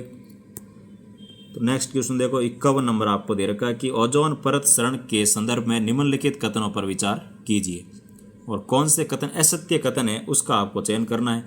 तो इसमें आपके आ जाएगा सबसे पहला दे रखा है कि ओजोन परत समताप मंडल में पाई जाती है, जो कि बिल्कुल सही है। और क्लोरोफ्लोरोकार्बन, हाइड्रोफ्लोरोकार्बन, मिथाइल क्लोरोफार्म जैसे रसायन ओजोन परत क्षरण के प्रमुख कारण है, तो ये भी कथन सत्य है भाई। ओजोन परत क्षरण हेतु 1987 में मॉन्ट्रियल में एक अंतर्राष्ट्रीय सम्मेलन आयोजित किया गया था, तो ये भी कथन आपके सत्य है। तो इसमें तीनों कथन सत्य है भाई, तो कोई भी असत्य नहीं है, तो इसमें आ जाएगा आपके ऑप्शन नंबर डी, इनमें से कोई नहीं। नेक्स्ट क्वेश्चन देखो 52 नंबर आपको दे रखा है कि निम्नलिखित में से किस संक्षिप्त रूप का प्रयोग जीव वैज्ञानिकों ने जैव विविधता को खतरा पहुंचाने वाले कारकों को दर्शाने के लिए किया था। तो किसका प्रयोग किया था भाई? तो इसमें आ जाएगा आपके हिप्पो जो है इसका प्रयोग है वो जीव विविधता को खतरा पहुंचाने वाले कारकों को दर्शाने के लिए किया गया था। तो इसमें आ जाएगा आपके ऑप्शन नंबर डी, हिप्पो जो है इसका प्रयोग किया गया था भाई। तो इसमें आ जाएगा आपके ऑप्शन नंबर डी, ठीक है ना। और इसमें भी जैसे आप देखा जाए तो आवास का नुकसान होता है, जैसे हैबिटल लॉस जो होते हैं आवासीय, जिस आवास का विनाश हो गया या फिर वन कटाई हो गया, शहरीकरण हो गया, तो ये सब इसमें रहते हैं। और तो इसमें आंसर नंबर हो जाएगा आपके डी। नेक्स्ट क्वेश्चन देखो भाई 53 नंबर क्वेश्चन आपको दे रखा है कि सुमेलित कीजिए कोयला उत्पादन क्षेत्र और जो राज्य है इनका आपको सुमेलित करके बताना है अभी कौन सा किससे सुमेलित रहता है। तो इसमें आपको सबसे पहला दे रखा है कि रानीगंज। तो रानीगंज जो है ये आपके संबंधित रहने वाला है भाई। रानीगंज आ जाएगा आपके पश्चिम बंगाल के अंदर, ठीक है ना। तो पहले में आ जाएगा आपके 4 नंबर पश्चिम बंगाल। फिर दे रखा आपको कोरबा कोयला उत्पादक क्षेत्र, तो ये आ जाएगा आपके इसमें जो कोरबा स्थान है ये रहता है अपने छत्तीसगढ़ के अंदर, तो इसमें आ जाएगा आपके 3 नंबर। फिर दे रखा तलछर, तो तलछर आपके आ जाएगा इसमें उड़ीसा के अंदर यानी कि 2 नंबर। फिर दे रखा आपको जरिया, तो जरिया आ जाएगा झारखंड के अंदर, तो 1 नंबर। 4 3 2 1, तो 4 3 2 1 ऑप्शन नंबर बी जो है ये इसका बिल्कुल सही हो जाएगा भाई। नेक्स्ट क्वेश्चन देखो 54 नंबर आपको दे रखा है कि भारत में सर्वाधिक मैग्नीज उत्पादक राज्य कौन से हैं। तो सर्वाधिक मैग्नीज उत्पादक राज्य जो है वो रहते हैं आपके मध्य प्रदेश और महाराष्ट्र और उड़ीसा, यानी कि ऑप्शन नंबर डी जो है ये इसमें आपके सर्वाधिक मैग्नीज उत्पादक राज्य रहते हैं भाई, तो option number D. Next question आपको दे रखा है 55 नंबर कि निम्नलिखित में से कौन सा वृक्ष भारत के उष्ण कटिबंधीय सदाबहार वनों में नहीं पाया जाता है। तो भारत के उष्ण कटिबंधीय सदाबहार वनों में नहीं पाया जाता है, तो इसमें आ जाएगा आपके अमलतास। अमलतास जो वृक्ष है ये आपके उष्ण कटिबंधीय वृक्षों के अंदर नहीं पाया जाता है, क्योंकि ये शुष्क पर्णपाती वनों का वृक्ष है। जैसे अमलतास हो गया, जैसे तेंदु हो गया, पलास हो गया, खेर हो गया, तो ये सब जो वन है, ये सब जो वृक्ष है वो आपके शुष्क पर्णपाती वनों के वृक्ष रहते हैं भाई, तो option number A. Next question देखो 56 नंबर आपको दे रखा है कि सुमेलित कीजिए। एक तरफ दे रखा है स्थानांतरित कृषि, सामने दे रखे हैं उनके क्षेत्र, आपको सुमेलित करके सही कोड का चयन करना है भाई। तो इसमें आपको सबसे पहला दे रखा है बेबर, तो बेबर आ जाएगा आपके मध्य प्रदेश के अंदर, यानी कि पहले में हो गया 3 नंबर। फिर दे रखा पोंडू, तो पोंडू आ जाएगा आंध्र प्रदेश, तो 1 नंबर। फिर दे रखा कुरवा, तो कुरवा जो है ये आपके इसमें रहेगा कि कुरवा स्थान जो है ये आ जाएगा झारखंड के अंदर, यानी कि 4 नंबर। फिर दे रखा पामा डाबी, तो पामा डाबी जो है ये आपके आ जाएगा उड़ीसा के अंदर, तो 2 नंबर। 3 1 4 2, तो 3 1 4 2 जो है ये आपके रहेगा भाई 3 1 4 2 ऑप्शन नंबर डी के अंदर। और नेक्स्ट क्वेश्चन देखो, और इसके अलावा और देखा जाए तो जैसे भी आपके कुमारी है, तो कुमारी जो स्थान है वो रहता है पश्चिमी घाट के अंदर, खिल रहता है आपके हिमालयी क्षेत्र, और कुरवा हो गया झारखंड के अंदर। और जैसे आपके दक्षिण पूर्वी अगर राजस्थान में देखा जाए तो वहाँ वालदरा कहते हैं इसको, वालदरा है, चिमाता है, दजिया है ये कहते हैं। और मध्य प्रदेश में इसको बेबर या फिर दैया कहते हैं। उड़ीसा के अंदर इसको पामा डाबी या फिर कोमान या फिर ब्रिंगा भी कहते हैं, ये भी ध्यान रखना। ब्रिंगा नाम बहुत इंपॉर्टेंट है, पूछा गया कई बार कि ब्रिंगा है वो कहाँ की स्थानांतरित कृषि है, तो उड़ीसा की है, तो ये नाम आपको ध्यान रखना है। और नेक्स्ट क्वेश्चन देखो 57 नंबर आपको दे रखा है, इस्पात संयंत्र जो इसको है ये कहाँ अवस्थित है। तो इस्पात संयंत्र इसको जो है ये आपके कुल्टी पश्चिम बंगाल के अंदर स्थित है, ऑप्शन नंबर ए। तो इसको हो गया आपके पश्चिम बंगाल के कुल्टी के अंदर। और अगर आपको पूछे टिस्को, तो टिस्को जो है टाटा कंसल्टेंसी ये आपके जमशेदपुर के अंदर है, और ये आ जाएगा जमशेदपुर झारखंड जो है यहाँ पर है टिस्को। और भद्रावती जो कर्नाटका है यहाँ पर है आपके VISL यानी कि Visvesvaraya iron and steel company limited. और फिर दे रखा आपको राउरकेला, तो राउरकेला में ऐसा कुछ नहीं है, बाकी एक सेलम है जो कि तमिलनाडु के अंदर है, विजयनगर आता है वो कर्नाटक के अंदर आता है, और दुर्गापुरा आता है वो आता है पश्चिम बंगाल के अंदर, ठीक है। तो तो इसका आंसर हो जाएगा आपके ए कुल्टी पश्चिम बंगाल के अंदर। नेक्स्ट क्वेश्चन देखो 58 नंबर आपको दे रखा है कि कुल वैश्विक तापमान में निम्न विभिन्न ग्रीन हाउस गैसों के से सापेक्ष योगदान के संबंध में सही विकल्प का चयन कीजिए। कि भाई ग्रीन हाउस जो होता है, वैश्विक जो प्रदूषण होता है, ग्लोबल वार्मिंग, इसमें कौन सी गैस का कितना योगदान है उसका आपको चयन करके बताना है अभी। तो इसमें सबसे ज़्यादा जो योगदान है वो रहता है आपके CO2 का, फिर आ जाएगा आपके CH4 मीथेन का, फिर आ जाएगा क्लोरोफ्लोरोकार्बन्स का, फिर आ जाएगा आपके नाइट्रो, यानी कि ऑप्शन नंबर डी जो है वो इसमें आपके एकदम सही सीक्वेंस दे रखा है भाई। नेक्स्ट क्वेश्चन देखो 59 नंबर आपको दे रखा है। 59 नंबर दे रखा है एजेंडा 21 के संदर्भ में निम्नलिखित कथनों पर विचार कीजिए और उपयुक्त कथनों में से सत्य कथन का चयन भी कीजिए।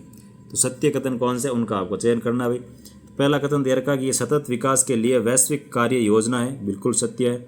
1992 में ब्राज़ील के शहर रियो डी जनेरिया में संयुक्त राष्ट्र पर्यावरण और विकास सम्मेलन यानी कि UNCED में स्वीकृति किया गया था। तो ये भी कथन आपके सही है भाई। तो इसमें दोनों कथन ही सत्य है, तो ऑप्शन नंबर आ जाएगा आपके C, 1 और 2 दोनों। नेक्स्ट क्वेश्चन देखो भाई 60 नंबर आपको दे रखा है कि सुमेलित कीजिए। एक तरफ दे रखा है पेट्रोलियम क्षेत्र, सामने दे रखा है उनकी अवस्थिति, तो इसमें आपको सुमेलित करके बताना है भाई। तो सबसे पहला दे रखा है आपके हुंगरीजन मोरान। तो हुंगरीजन मोरान जो है ये स्थित है आपके असम के अंदर, तो पहले हो गया 3 नंबर। फिर दे रखा है कोसाम्बा, तो कोसाम्बा आ जाएगा आपके इसमें गुजरात के अंदर, तो 4 नंबर। फिर दे रखा है रवा, तो रवा आ जाएगा आपके इसमें आंध्र प्रदेश यानी कि 1 नंबर। फिर दे रखा है आपको इसमें मंगला, तो मंगला आ जाएगा आपके राजस्थान के अंदर, तो 2 नंबर। ठीक है, मंगला है, ऐश्वर्या है, भाग्यम है, तो ये सभी आपको ध्यान रखना है।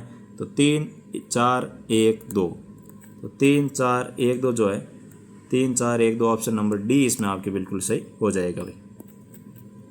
नेक्स्ट क्वेश्चन देखो 61 आपको दे रखा है कि आर का वेतन एस के वेतन से 30% अधिक है, एस का वेतन आर के वेतन से कितने प्रतिशत कम है। तो इसमें आपको करना है इस जैसे से मान लो कि आर का वेतन मान लो 100 है, तो आर का वेतन एस के वेतन से 30 अधिक है, तो एस का वेतन मान लो 100, तो आर का हो गया 130, और वापस 130 अगर करोगे आप तो 30/130 गुणा 100 करोगे तो आपको मिलेगा 23 सही 1/13%, यानी कि आपकी इसका आंसर हो जाएगा आपके C।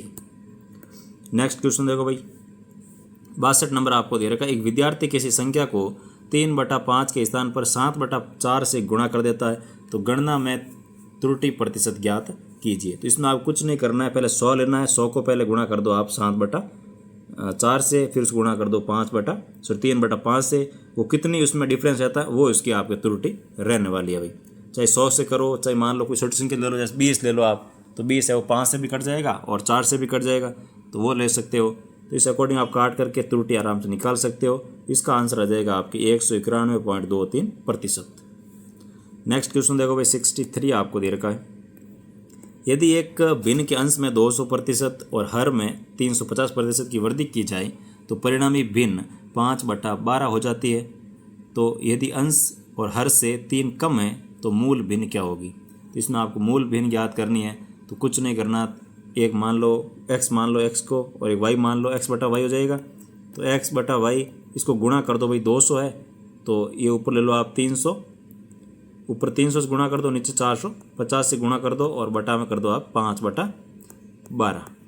ठीक है, इससे गुणा करते ही आपका इसका सही आंसर आ जाएगा। इस तुलना कर देना, आप 5/12 होने वाली है तो 5/12 से तुलना कर दोगे तो इसमें आपका आंसर आ जाएगा आराम से। ठीक है ना। नेक्स्ट क्वेश्चन देखो, तो इसका आंसर जो है वो रहेगा आपके 5/8, यानी कि option number C। Next question आपको दे रखा 64 नंबर कि नमक और पानी के घोल में 5% नमक है और 20 लीटर पानी वाष्प हो जाता है, तो नमक 15% बन जाता है, तो प्रारंभिक घोल की मात्रा ज्ञात कीजिए। तो इसमें आपको प्रारंभिक घोल की मात्रा पूछी है, तो वो इसमें आपका रहेगा, जैसे मान लो जैसे जो फिक्स्ड है वो तो नमक तो फिक्स है ना, पानी तो उड़ गया लेकिन नमक तो इसमें फिक्स रहता है, तो नमक को इसमें आप x मान लो, x गुणा 5% करोगे तो इसमें x माइनस जैसे हो जाएगा आपके कि x गुणा 5% बराबर हो जाएगा आपके x माइनस 20 लीटर पानी, वो गायब कर दोगे तो इसमें आपके गुणा हो जाएगा 15%। ठीक है, फिर आप इसको सॉल्व करोगे तो इसमें आपके आंसर आ जाएगा x = 30 लीटर, जो कि इसकी आपकी रहेगी प्रारंभिक मात्रा। नेक्स्ट क्वेश्चन देखो 65 नंबर क्वेश्चन आपको दे रखा। चीनी की कीमत में 20% की कमी एक गृहिणी को 240 रुपये में 6 kg अधिक चीनी है वो खरीदने के लिए सक्षम बनाती है, तो चीनी की प्रति किलोग्राम मूल कीमत क्या थी। अब इसमें आपको देखना जैसे न्यू जो कीमत आई है इसके तहत वो 6 kg एक्स्ट्रा ले पा रही है, ठीक है। तो 6 kg एक्स्ट्रा ले पा रही है कितने के अंदर, 240 के अंदर। तो इसका जो 20% आएगा वो इसमें आपको ज्ञात कर लेना है, तो वो आ जाएगा आपके 48। और जब इसमें 1 kg करोगे भाई 6 पे 48 की बचत हो गई 20% से, तो इसमें आप 1 kg से करोगे तो इसमें आ जाएगी आपके 8 रुपये प्रति kg।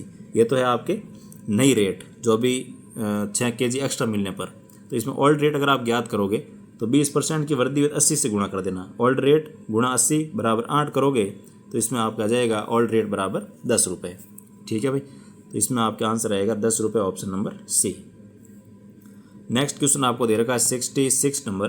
किसी चुनाव में 2 उम्मीदवार है और 20% मतदाताओं ने वोट नहीं डाला है, तो 120 वोट अवैध घोषित किए गए। तो जीतने वाले उम्मीदवार को मतदाता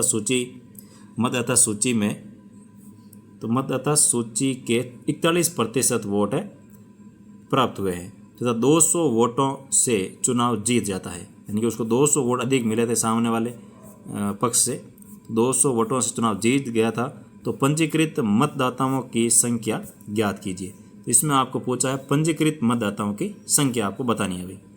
तो इसमें आपके रहेगा सबसे पहले तो आपको इसमें देखना है कि भाई कितने लोगों ने इसमें भाग लिया था। तो भाग लेने वाले जो लोग थे वो इसमें आपके आ जाएगा, जैसे इसमें आपके 100 मान लो आप, ठीक है।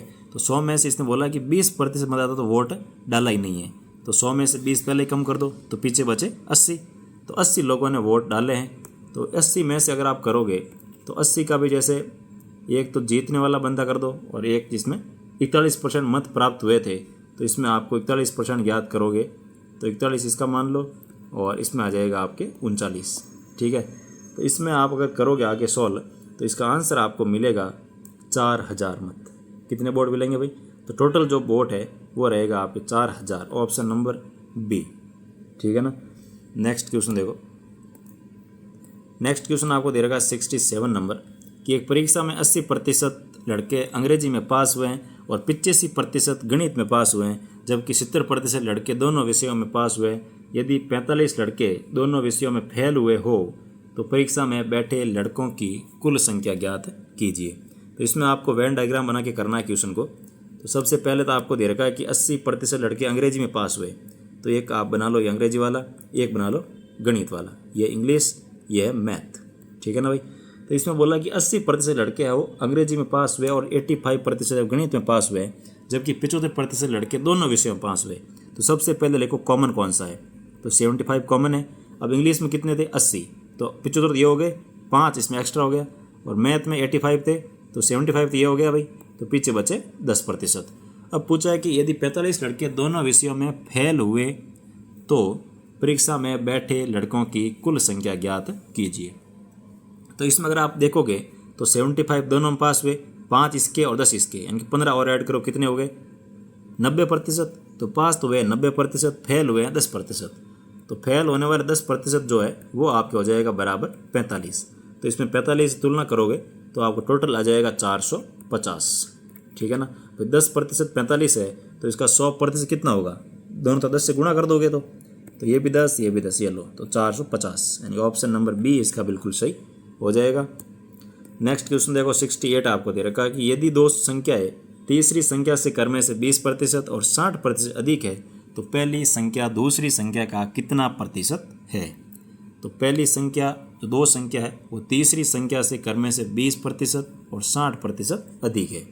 तो तीसरी संख्या को आपको मान लेना है 100, और जो दूसरी और जो तीसरी संख्या है या दूसरी और जो पहली संख्या है उसको पहली को मान लेना आपको 20% अधिक है तो ये 120 हो जाएगी, और ये 60 अधिक है तो 160 हो जाएगी। लो इसमें आपको पूछा है कि दूसरी संख्या पहली संख्या जो है दूसरी संख्या के कितने प्रतिशत है।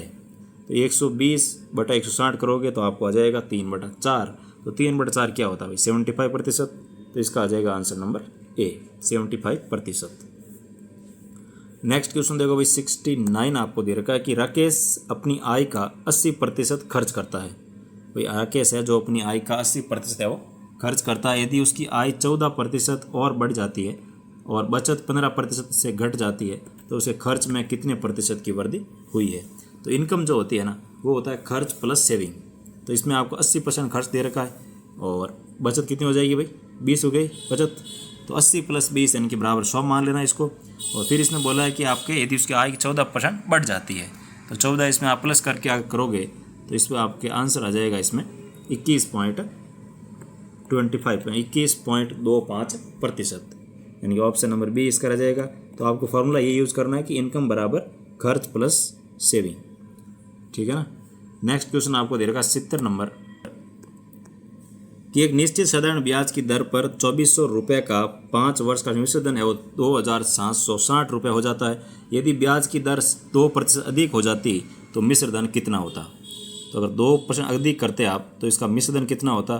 तो इसमें आ जाएगा आपके ऑप्शन नंबर बी, 3000 रुपये इसका मिश्र धन रहने वाला है। तो पहले 2% कम पर ज्ञात कर लो और फिर उसको 2% बढ़ा करके ज्ञात कर लेना। इसमें आपके आंसर आ जाएगा भाई। तो इसका आंसर हो जाएगा आपके 3000 रुपये। नेक्स्ट क्वेश्चन देखो 71 आपको दे रखा कि 1650 रुपये पर 4% वार्षिक दर से साधारण ब्याज समान दर से 1800 रुपये पर सह-गणित ब्याज से 30 रुपये कम है तो उधार दिए गए धन की समय अवधि है। तो उधार दिए गए धन की जो समय अवधि है इसमें आपको वही फार्मूला यूज़ करना है, मूलधन बराबर दर इंटू समय बटा 100 वाला करोगे तो इसमें आपके रहेगा टी आपको ज्ञात करना है। तो टी में आ जाएगा 5 वर्ष, option number A.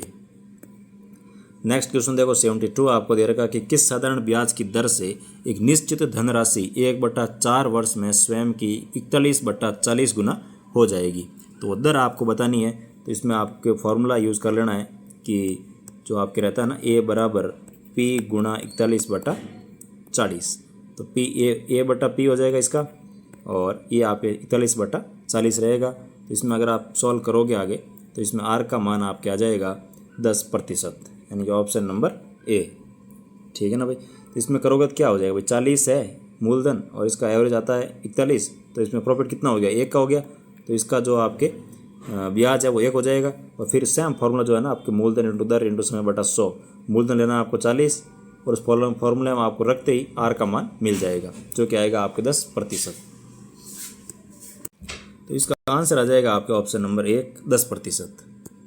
Next question देखो भाई 73 आपको दे रखा है कि यदि ए ने x% वार्षिक दर पर p रुपये और b ने y% वार्षिक दर पर q रुपये एक ही समय पर साधारण ब्याज पर उधार दिए तो कितने वर्ष बाद उनके ऋण की राशि बराबर हो जाएगी। तो कितने वर्ष बाद, तो इसमें आपको समय के बाद मतलब उनका जो मिश्रधन है वो बराबर कितने वर्ष में हो जाएगा। तो आपको इसमें मिश्रधन के साथ करना है। तो p प्लस जोड़ देना साथ दोनों तरफ, इसमें p जोड़ देना और वो फार्मूला लगा देना ब्याज वाला, बराबर कर देना इस तरफ q जोड़ के वो ब्याज वाला फार्मूला। इसको आप अगर कंपैरिजन करोगे तो इसमें आपके आंसर आ जाएगा सबसे लास्ट में कि 100 कोष्टक q माइनस पी बटा p x minus q y. तो ऑप्शन नंबर ए इसका बिल्कुल आपके सही हो जाएगा। नेक्स्ट क्वेश्चन देखो 74 आपको दे रखा है कि साधारण ब्याज पर कुछ धनराशि 6 वर्ष में 18,130 रुपये हो जाती है तथा 8 वर्ष में 20,090 रुपये हो जाती है। तो ब्याज की दर ज्ञात कीजिए। तो इसमें आपको ब्याज की दर ज्ञात करनी है भाई। इसमें आपको जो ब्याज की दर है वो आप इसमें साधारण फार्मूले की सहायता से ज्ञात कर सकते हैं। तो इसमें आंसर आ जाएगा आपके ऑप्शन नंबर सी, यानी 8% इसकी है वो ब्याज आपके रहने वाला भाई। तो इसका आंसर आ जाएगा option number c. Next question देखो 75 आपको दे रखा है कि नरेंद्र 20,000 रुपये की राशि में से कुछ भाग 8% की साधारण वार्षिक ब्याज दर पर और शेष राशि या वो 4/3% साधारण वार्षिक ब्याज दर पर उधार देता है। तो वर्ष के अंत में उसे 800 रुपये की आय होती है। तो 8% की दर पर दी गई राशि होगी। तो एक तो दर है आपके 8%, एक है आपके 4/3%। ठीक है ना। इसमें आपको बताना है कि 8% दर पर दी गई राशि है वो कितनी है भाई। तो इसका आंसर आ जाएगा आपके 8,000 रुपये, option number D. Next question देखो 76 आपको दे रखा है कि कोई धन चक्रवृद्धि ब्याज पर 3 वर्ष में 6,690 रुपये तथा 6 वर्ष में 10,035 रुपये हो जाते हैं। तो धन ज्ञात कीजिए। तो इसमें आपको इसका जो मूलधन है वो इसमें ज्ञात करना है भाई। तो इसमें आ जाएगा आपके मूलधन 4,460 रुपये, यानी कि ऑप्शन नंबर ए जो है ये इसका आपके सही आंसर हो जाएगा भाई। नेक्स्ट क्वेश्चन आपको दे रखा है 77 नंबर कि न्यूनतम पूर्ण किए गए वर्षों की संख्या क्या होगी जिसमें एक राशि 33.1/3% चक्रवृद्धि ब्याज प्रति वर्ष की दर से दुगुने से अधिक हो जाए। तो दुगुने से अधिक हो जाए तो इसमें आपके रहेगा ऑप्शन नंबर सी 3 वर्ष के अंदर, यानी कि ऑप्शन नंबर बी जो है ये इसका आपके सही आंसर हो जाएगा भाई। क्योंकि इसकी आर दे रखी है आपको 33/1/3, तो इसको अगर आप सही लिखोगे तो आएगा 1/3, ठीक है। 1/3 यानी कि 3 पे 1 की वृद्धि हो रही है, तो इसमें आप करोगे सॉल्व तो आपको मिलेगा कि 3 वर्ष रहने वाला, तो ऑप्शन नंबर बी, यानी कि 2 से अधिक है भाई, तो 3 हो जाएगा इसका आंसर। फिर दे रखा आपको 78 नंबर क्वेश्चन कि समान वार्षिक ब्याज दर से 15,000 रुपये का 2 साल के चक्रवृद्धि ब्याज व सरल ब्याज का अंतर 96 रुपये है, तो वार्षिक ब्याज दर है। तो इसकी वार्षिक ब्याज की दर आपको ज्ञात करनी है, तो वो हो जाएगी आपकी इसमें 8%, यानी ऑप्शन नंबर ए। तो इसमें आपको लेना है कि दर बराबर अंडरवुड में डी है, ठीक है ना, D/P गुणा 100 करोगे, तो इसमें आपको मान रखना है, आपके इसमें आंसर आ जाएगा भाई। पहले अंतर पर डिफरेंस आ जाएगा इसके अंदर 96 और बट्टा में आ जाएगा आपको जो मूलधन है 15,000 रुपये, गुणा करना है आपको 100 से, तो इसका आंसर आपको आराम से मिल जाएगा 8%, ठीक है ना। नेक्स्ट क्वेश्चन देखो, ऐसे क्वेश्चन आपको ध्यान रखना हमेशा विकल्प से करना होता है भाई, ताकि आसानी से आपके सॉल्व हो जाए। नेक्स्ट क्वेश्चन देखो 79 आपको दे रखा है कि 16,000 रुपये का 20% वार्षिक ब्याज दर से 9 माह का चक्रवृद्धि ब्याज क्या होगा यदि ब्याज तिमाही हो। ब्याज तिमाही दे रखा है और आपको दे रखा है 9 महीने का ब्याज, तो 9 महीने का ब्याज है तो भाई तिमाही है तो कितना हो जाएगा, तो इसमें आपको दर को कर देना है 9/3 कर देना, और जो आपके दर है इसको 3 से गुणा कर देना है भाई, ठीक है ना। तो इसमें आपके जो आंसर आएगा वो आ जाएगा आपके इसका ऑप्शन नंबर सी 2,522 रुपये, क्योंकि तिमाही होगा तो इसमें भाई जैसे 3 माह से करोगे तो इसमें आपके रहेगा कि दर है हो जाएगी 20/4, और ये आपके जो समय है ये इसमें आपके रहेगा 4 से गुणा करोगे तो 3 महीने हैं, तो इसमें रह जाएगा आपके 3, ठीक है। इसमें 3 का भाग, इसमें आपके 4 का भाग, तो इसमें फिर आंसर आप आराम से निकाल सकते हो फॉर्मूले में रख करके। तो इसका आंसर आ जाएगा ऑप्शन नंबर सी 2,522 रुपये। नेक्स्ट क्वेश्चन देखो 80 नंबर क्वेश्चन आपको दे रखा है कि यदि 12.5% प्रति वर्ष की दर से 2 वर्ष का चक्रवृद्धि ब्याज 510 रुपये है, तो उसी राशि पर उसी दर से उसी समय के लिए साधारण ब्याज होगा। तो इसका साधारण ब्याज आ जाएगा आपके 480 रुपये, यानी कि ऑप्शन नंबर डी। तो इसमें आप जैसे 12.5 दे रखा है ना, इसको आप अगर सॉल्व करोगे सही तो 1/8 आ जाएगा, तो 8 यानी कि 2 वर्ष का दे रखा है ना भाई, तो 8 गुणा 8 कर देना, तो 8 पे 1 और हो जाएगा, 1/8 करो तो 1 और हो जाएगा इसमें। तो इसका जो ब्याज है वो इसमें आपका आ जाएगा 16 और 1 17 रहेगा, तो इसकी तुलना करते ही आपका आंसर आ जाएगा 480 रुपये, जो कि इसका ब्याज रहने वाला है। नेक्स्ट क्वेश्चन देखो भाई 81 आपको दे रखा कि देवनारायण छात्रा स्कूटी वितरण एवं प्रोत्साहन राशि योजना के संदर्भ में निम्नलिखित कथनों पर विचार कीजिए। तो कुछ कथन दे रखे हैं, इस पर आपको विचार करना है और कौन से कथन सही है उनका आपको चयन करके बताना है भाई।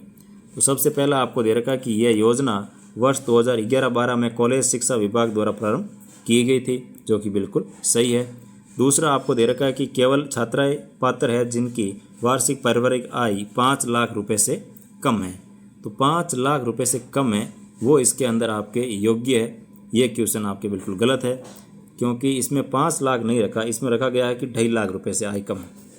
जिनकी पारिवारिक आय 2.5 लाख रुपए से कम है वही इस योजना के लिए पात्र है, तो ये कथन हो गया गलत। तीसरा दे रखा कि वर्ष 2019-20 से प्रतिवर्ष 1500 स्कूटी वितरण का लक्ष्य निर्धारित किया गया था, तो ये कथन भी आपकी बिल्कुल सही है भाई।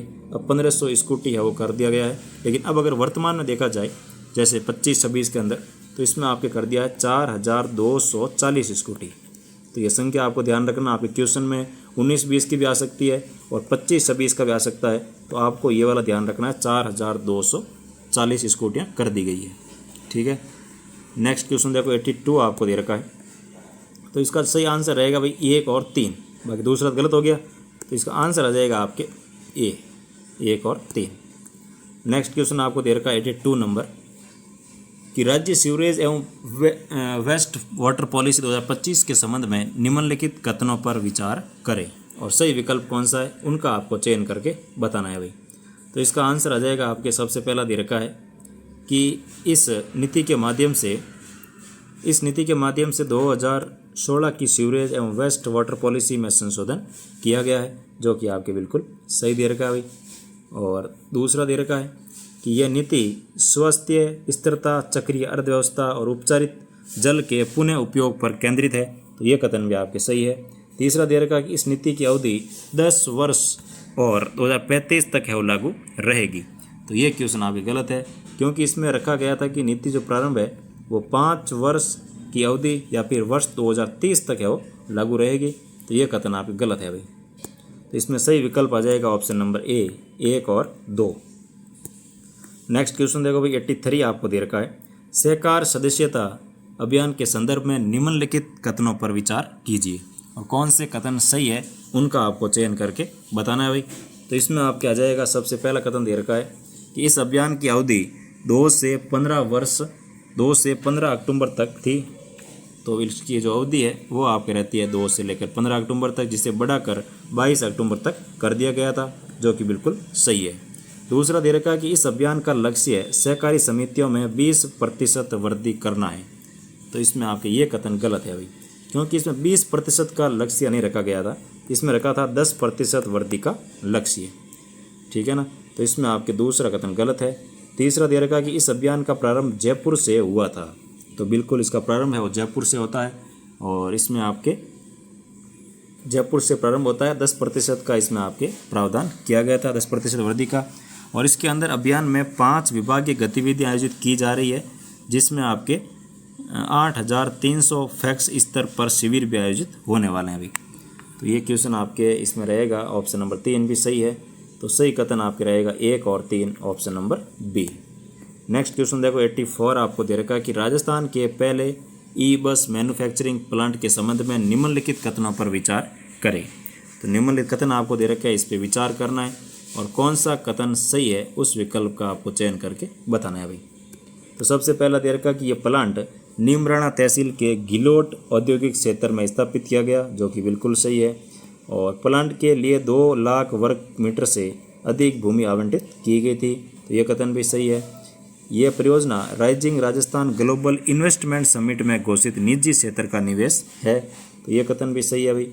और इसमें जो कुल निवेश है वो आपके 2000 करोड़ रुपए है, तो ये कथन आपके गलत है, क्योंकि 2000 करोड़ निवेश नहीं है, इसमें निवेश रहता है आपके 1200 करोड़ रुपए। तो चौथा कथन गलत हो गया। तो 1, 2 और 3 आपके सही है भाई, तो इसका आंसर आ जाएगा ऑप्शन नंबर सी, 1, 2 और 3। नेक्स्ट क्वेश्चन आपको दे रखा है 85 नंबर, पीएम सेतु योजना के संबंध में निम्नलिखित कथनों पर विचार कीजिए और कौन से कथन सही है उनका आपको चयन करके बताना है भाई। तो सबसे पहले आपको दे रखा है कि पीएम सेतु का पूर्ण रूप जो है वो प्रधानमंत्री skilling and employability transformation through upgraded ITIs, तो इसमें आपके बिल्कुल सही है। दूसरा दे रखा इस योजना का बजट 60,000 करोड़ रुपए रखा गया था, तो ये भी कथन सही है। इस योजना के अंतर्गत 1000 सरकारी ITI को आधुनिक उद्योगों के अनुरूप प्रशिक्षित संस्थानों में बदला जाएगा, तो ये भी कथन सही है। और 4 नंबर आपको दे रखा कि PM Setu hub and spoke model पर कार्य करेगा, जिसमें 200 ITI हब और 800 स्पोक संस्थाएं होगी, तो ये कथन भी आपके बिल्कुल सही है भाई। तो इसमें चारों कथन सही है, तो option number b, 1, 2, 3, 4। Next question देखो 86 आपको दे रखा है। 86 में आपको दे रखा है कि यूके के प्रधानमंत्री की भारत यात्रा के संदर्भ में निम्नलिखित कथनों पर विचार करें। तो यूके के जो प्रधानमंत्री थे उनकी भारत यात्रा पर कुछ कथन दे रखे हैं, आपको इस पर विचार करना और कौन से कथन सत्य है उनका आपको चयन करके बताना भाई। तो यूके के प्रधानमंत्री की भारत की पहली आधिकारिक यात्रा थी, जो कि आपकी बिल्कुल सही है। और यात्रा के दौरान भारत यूके व्यापक आर्थिक व्यापार समझौते पर हस्ताक्षर किए गए थे, तो ये इसमें क्वेश्चन आपके गलत है भाई। तो ये जो कथन दे रखा है आपके कि हस्ताक्षरित हुए थे, ये क्वेश्चन आपके इसमें दूसरा है वो गलत हो जाएगा।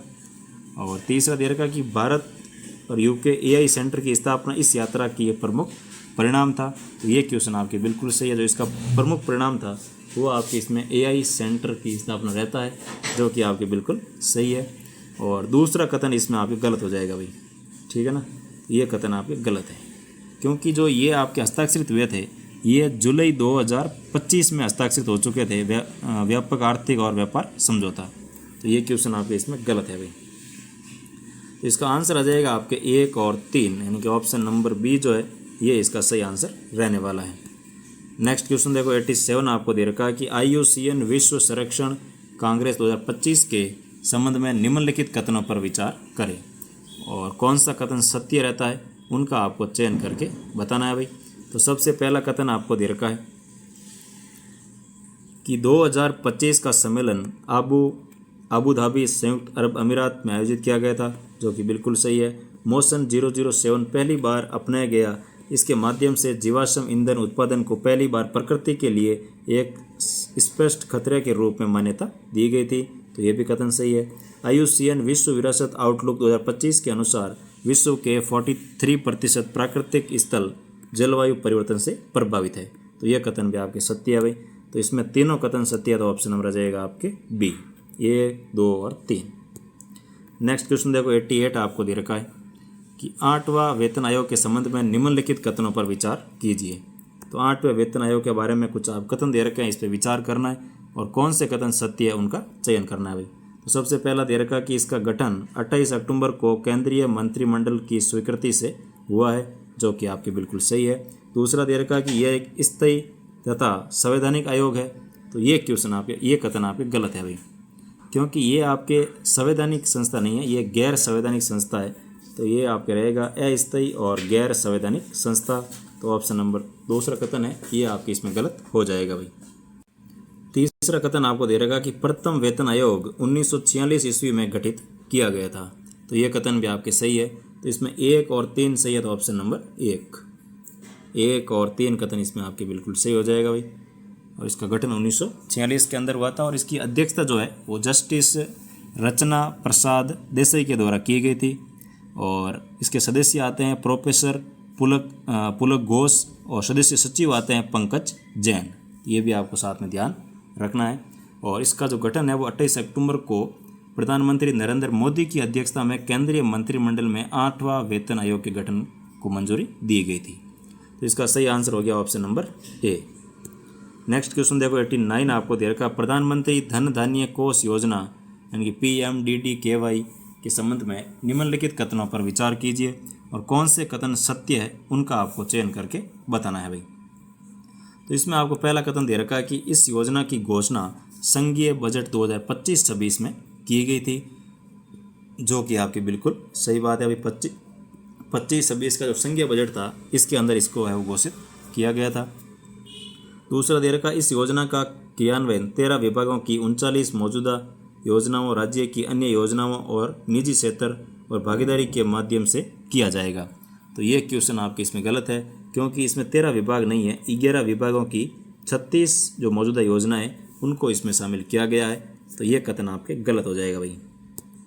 और तीसरा आपको दे रखा है कि इस योजना की अवधि 5 वर्ष और ये 6 जिलों को कवर करेगी। तो इसमें भी आपके गलत है, क्योंकि 5 वर्ष नहीं है, इसमें 6 वर्ष रहता है और 100 जिलों को कवर करेगी, ये तो सही है, लेकिन अवधि है वो 6 वर्ष रहने वाली है भाई। तो ये भी हो गया आपके गलत। तो एक सही है, 2 और 3 गलत है। आपको पूछा है सही कथन, तो option number A. Next question देखो 90 नंबर आपको दे रखा है कि निम्नलिखित में से कौन सा सम्मेलन या महोत्सव अपने आयोजन स्थल के साथ सही रूप से मेल खाता है। तो सही रूप से मेल खाता है उसका आपको चयन करना भाई। तो सबसे पहले आपको दे रखा शेखावटी विरासत संरक्षण संवाद। तो शेखावटी विरासत संरक्षण संवाद जो है ये आपको बीकानेर दे रखा है, जो कि आपके गलत है भाई, क्योंकि इसका आयोजन है वो जयपुर के अंदर हुआ था, न कि बीकानेर के अंदर। दूसरा दे रखा कि सुरताल कला महोत्सव। तो सुरताल कला महोत्सव जो है ये आपके जयपुर में दे रखा, जो कि बिल्कुल सही है। तीसरा दे रखा बाईकॉन 2025। तो बाईकॉन 2025 उदयपुर में नहीं हुआ था, ये भी आपके जयपुर के अंदर होता है, तो ये भी हो गया आपके गलत। Rajasthan Digifest tie global summit जो कि आपको इसमें दे रखा है जोधपुर, तो ये आपके जोधपुर के अंदर आयोजित हुई थी भाई। तो इसमें आपके 2 कथन सही है, 1 और 4, ठीक है ना। तो जोधपुर देर का जो कि आपकी इसमें बिल्कुल सही हो जाएगा। तो इसमें 1 और 4 तो कहीं दे ही नहीं रखे भाई, तो आपको ये मानना है कि 2 और 4, तो 2 और 4 ऑप्शन नंबर बी के अंदर दे रखा है, तो ये आंसर आपके बिल्कुल सही हो जाएगा। नेक्स्ट क्वेश्चन देखो 91 आपको दे रखा है कि ग्लोबल हैप्पीनेस फोरम के बारे में सही कथन कौन सा है। तो ग्लोबल हैप्पीनेस फोरम के बारे में कुछ कथन दे रखे हैं, इसमें से आपको बताना है कौन सा कथन सही है। तो इसमें आपको पहला कथन दे रखा है कि इसका आयोजन जयपुर में हुआ था, जो कि बिल्कुल आपके सही है। इसका आयोजन जो है ये जयपुर के अंदर आयोजित किया गया था, तो ये ऑप्शन पहला ही आपके इसमें सही रहेगा, बाकी सभी इसमें गलत है भाई। नेक्स्ट क्वेश्चन देखो 92 आपको दे रखा है कि युद्धाभ्यास समुद्र शक्ति किन 2 देशों के बीच में आयोजित होता है। तो समुद्र शक्ति जो है ये होता है भारत और इंडोनेशिया के मध्य। तो भारत और इंडोनेशिया के मध्य समुद्र शक्ति युद्धाभ्यास का आयोजन किया गया था, जो कि था आपके 5वां संस्करण। ये भी आपको ध्यान रखना, आजकल संस्करण बहुत पूछ रहे हैं कि जो अभी समुद्र शक्ति युद्धाभ्यास हुआ ये कौन सा संस्करण था। तो ये 5वां संस्करण रहता है भाई, ऑप्शन नंबर बी, भारत और इंडोनेशिया के मध्य। नेक्स्ट क्वेश्चन देखो 93 आपको दे रखा है, निम्नलिखित में से कौन सा युद्धाभ्यास अपने प्रकार के अनुसार सही मेल खाता है। तो कौन सा सही मेल खाता है उसका आपको चयन करके बताना है भाई। सबसे पहला दे रखा है कोंकण। तो कोंकण जो है युद्धाभ्यास है ये नौसैनिक युद्धाभ्यास है, जो कि आपके बिल्कुल सही है। दूसरा दे रखा है जिमैक्स। तो जिमैक्स जो है ये थल सैनिक अभ्यास दे रखा है, जो कि आपके गलत है, क्योंकि जिमैक्स जो है ये समुद्री अभ्यास है और थल सेना का अभ्यास नहीं है भाई, तो ये दूसरा हो जाएगा गलत। और जो कोंकण युद्धाभ्यास है ना ये भारत और यूके के मध्य होता है, ये भी आपको ध्यान रखना है। फिर दे रखा आपको अस्ट्रा हिंद। तो अस्ट्रा हिंद जो है ये आपके संयुक्त सैनिक अभ्यास दे रखा है, जो कि आपके इसमें बिल्कुल सही दे रखा है, संयुक्त सैन्य अभ्यास रहता है, जो कि आपके सही है। तीसरा दे रखा है त्रिशूल। तो त्रिशूल जो है ये आपके त्रिसेवा अभ्यास रहता है, तो ये भी आपके सही है भाई। तो इसमें आंसर आ जाएगा आपके 1, 3 और 4। तो 1, 3 और 4 यानी कि ऑप्शन नंबर डी जो है ये आपके इसमें बिल्कुल सही हो जाएगा, 1, 3 और 4। दूसरा इसमें गलत था, बाकी सभी सही थे। नेक्स्ट क्वेश्चन देखो 94 आपको दे रखा है कि निम्नलिखित में से कौन सी अंतर्राष्ट्रीय नियुक्ति सही है। तो कौन सी अंतर्राष्ट्रीय नियुक्ति है जो कि आपकी सही है उसका आपको चयन करके बताना है भाई। तो इसमें आ जाएगा आपके कैथरीन कॉनोली जो है ये आपके आयरलैंड की राष्ट्रपति बनी है, ये नियुक्ति इसमें आपकी सही है, बाकी सभी नियुक्तियाँ हैं वो गलत है भाई। क्योंकि जो पॉल बिया है ये सेशल्स के राष्ट्रपति नहीं बने, ये कैमरून के राष्ट्रपति बने। और पैट्रिक हर्मिनी जो है ये कैमरून के राष्ट्रपति नहीं बने, ये बने सेशल्स के राष्ट्रपति, यानी कि ये दोनों उल्टे दे रखे थे आपको। और कैथरीन बनी थी आयरलैंड की राष्ट्रपति, और सनाए ताकाइची जो है ये आपके थाईलैंड की प्रधानमंत्री नहीं बनी थी, ये जापान की पहली महिला प्रधानमंत्री थी, ये आपको ध्यान रखना, ये नाम आपके क्वेश्चन में एग्जाम में आ सकता है। सनाए ताकाइची जो कि जापान की पहली महिला पीएम बनती है, तो इसका आंसर आ जाएगा ऑप्शन नंबर सी।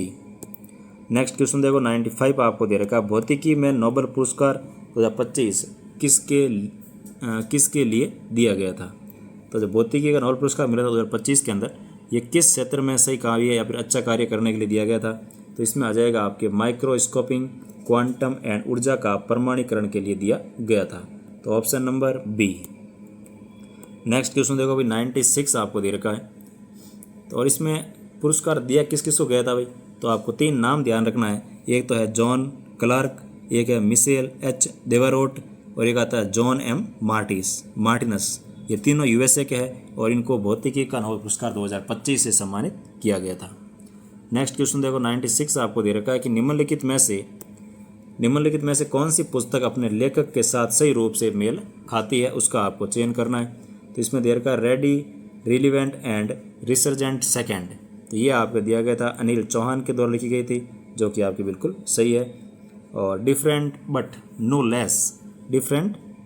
नो लेस ये आपके अनुपम खेर के द्वारा लिखी गई थी, जो कि आपकी सही है। बिलखता बादल, तो बिलखता बादल लिखी गई थी आपके डॉक्टर चांद कौर जोशी के द्वारा, तो ये भी कथन आपके बिल्कुल सही है भाई। और कागलेरी करामात, तो कागलेरी करामात जो है ये आपके रघुवीर साय के द्वारा नहीं लिखी गई थी, ये रचना है आपके डॉक्टर चांद कौर जोशी की। तो इसमें ये कथन हो गया आपकी गलत। तो सही पूछा है तो 1 2 3 option number A. Next question देखो 97 आपको दे रखा है कि वर्ल्ड पैरा एथलेटिक्स चैंपियनशिप 2025 के संबंध में निम्नलिखित कथनों पर विचार कीजिए और कौन सा कथन सही है उसका आपको चयन करके बताना है भाई। तो सबसे पहला दे रखा है इसका आयोजन नई दिल्ली में 27 सितंबर से 5 अक्टूबर तक हुआ था, बिल्कुल सही। इसका आयोजन या इसका जो है 10वां संस्करण था, तो ये भी कथन आपके इसमें रहेगा गलत, क्योंकि इसका 10वां संस्करण नहीं था, ये इसका 12वां संस्करण था भाई, ठीक है ना। तो दूसरा कथन हो गया गलत। तीसरा दे रखा कि कुल 104 देशों ने इसमें भाग लिया था, जो कि बिल्कुल सही है। भारत कुल पदक तालिका में 10वें स्थान पर रहा था, तो भारत जो है वो आपके इस सारणी के अंदर पदक तालिका के अंदर 10वें स्थान पर रहता है, तो ये कथन भी सही है भाई। तो इसमें पूछा है सही विकल्प तो 1 3 और 4 option number A. Next question देखो भाई 98 आपको दे रखा है कि निम्नलिखित में से कौन कौन वर्ल्ड पैरा एथलेटिक्स चैंपियनशिप 2025 में स्वर्ण पदक विजेता रहे हैं। तो स्वर्ण पदक विजेता जो है वो कौन कौन रहते हैं भाई। तो इसमें आपके सबसे पहले आ जाएगा, सबसे पहला नाम दे रखा है निषाद कुमार। तो निषाद कुमार बिल्कुल इसमें आपके रहते हैं स्वर्ण पदक विजेता, जो कि ऊंची कूद T47 श्रेणी के अंदर जीतते हैं भाई। तो ये कथन आपके बिल्कुल इसमें सही हो जाएगा। दूसरा दे रखा है शैलेश कुमार। तो शैलेश कुमार ने ऊंची कूद T63 के अंदर स्वर्ण पदक जीता है, तो ये भी कथन सही है। संदीप संजय सरगर, इन्होंने जेवलिन थ्रो के F44 श्रेणी के अंदर गोल्ड जीता है, तो ये भी आपके सही है। रिंकू हुड्डा, तो रिंकू हुड्डा ने जेवलिन थ्रो F46 श्रेणी के अंदर गोल्ड जीता है, तो ये भी आपके कथन सही है भाई।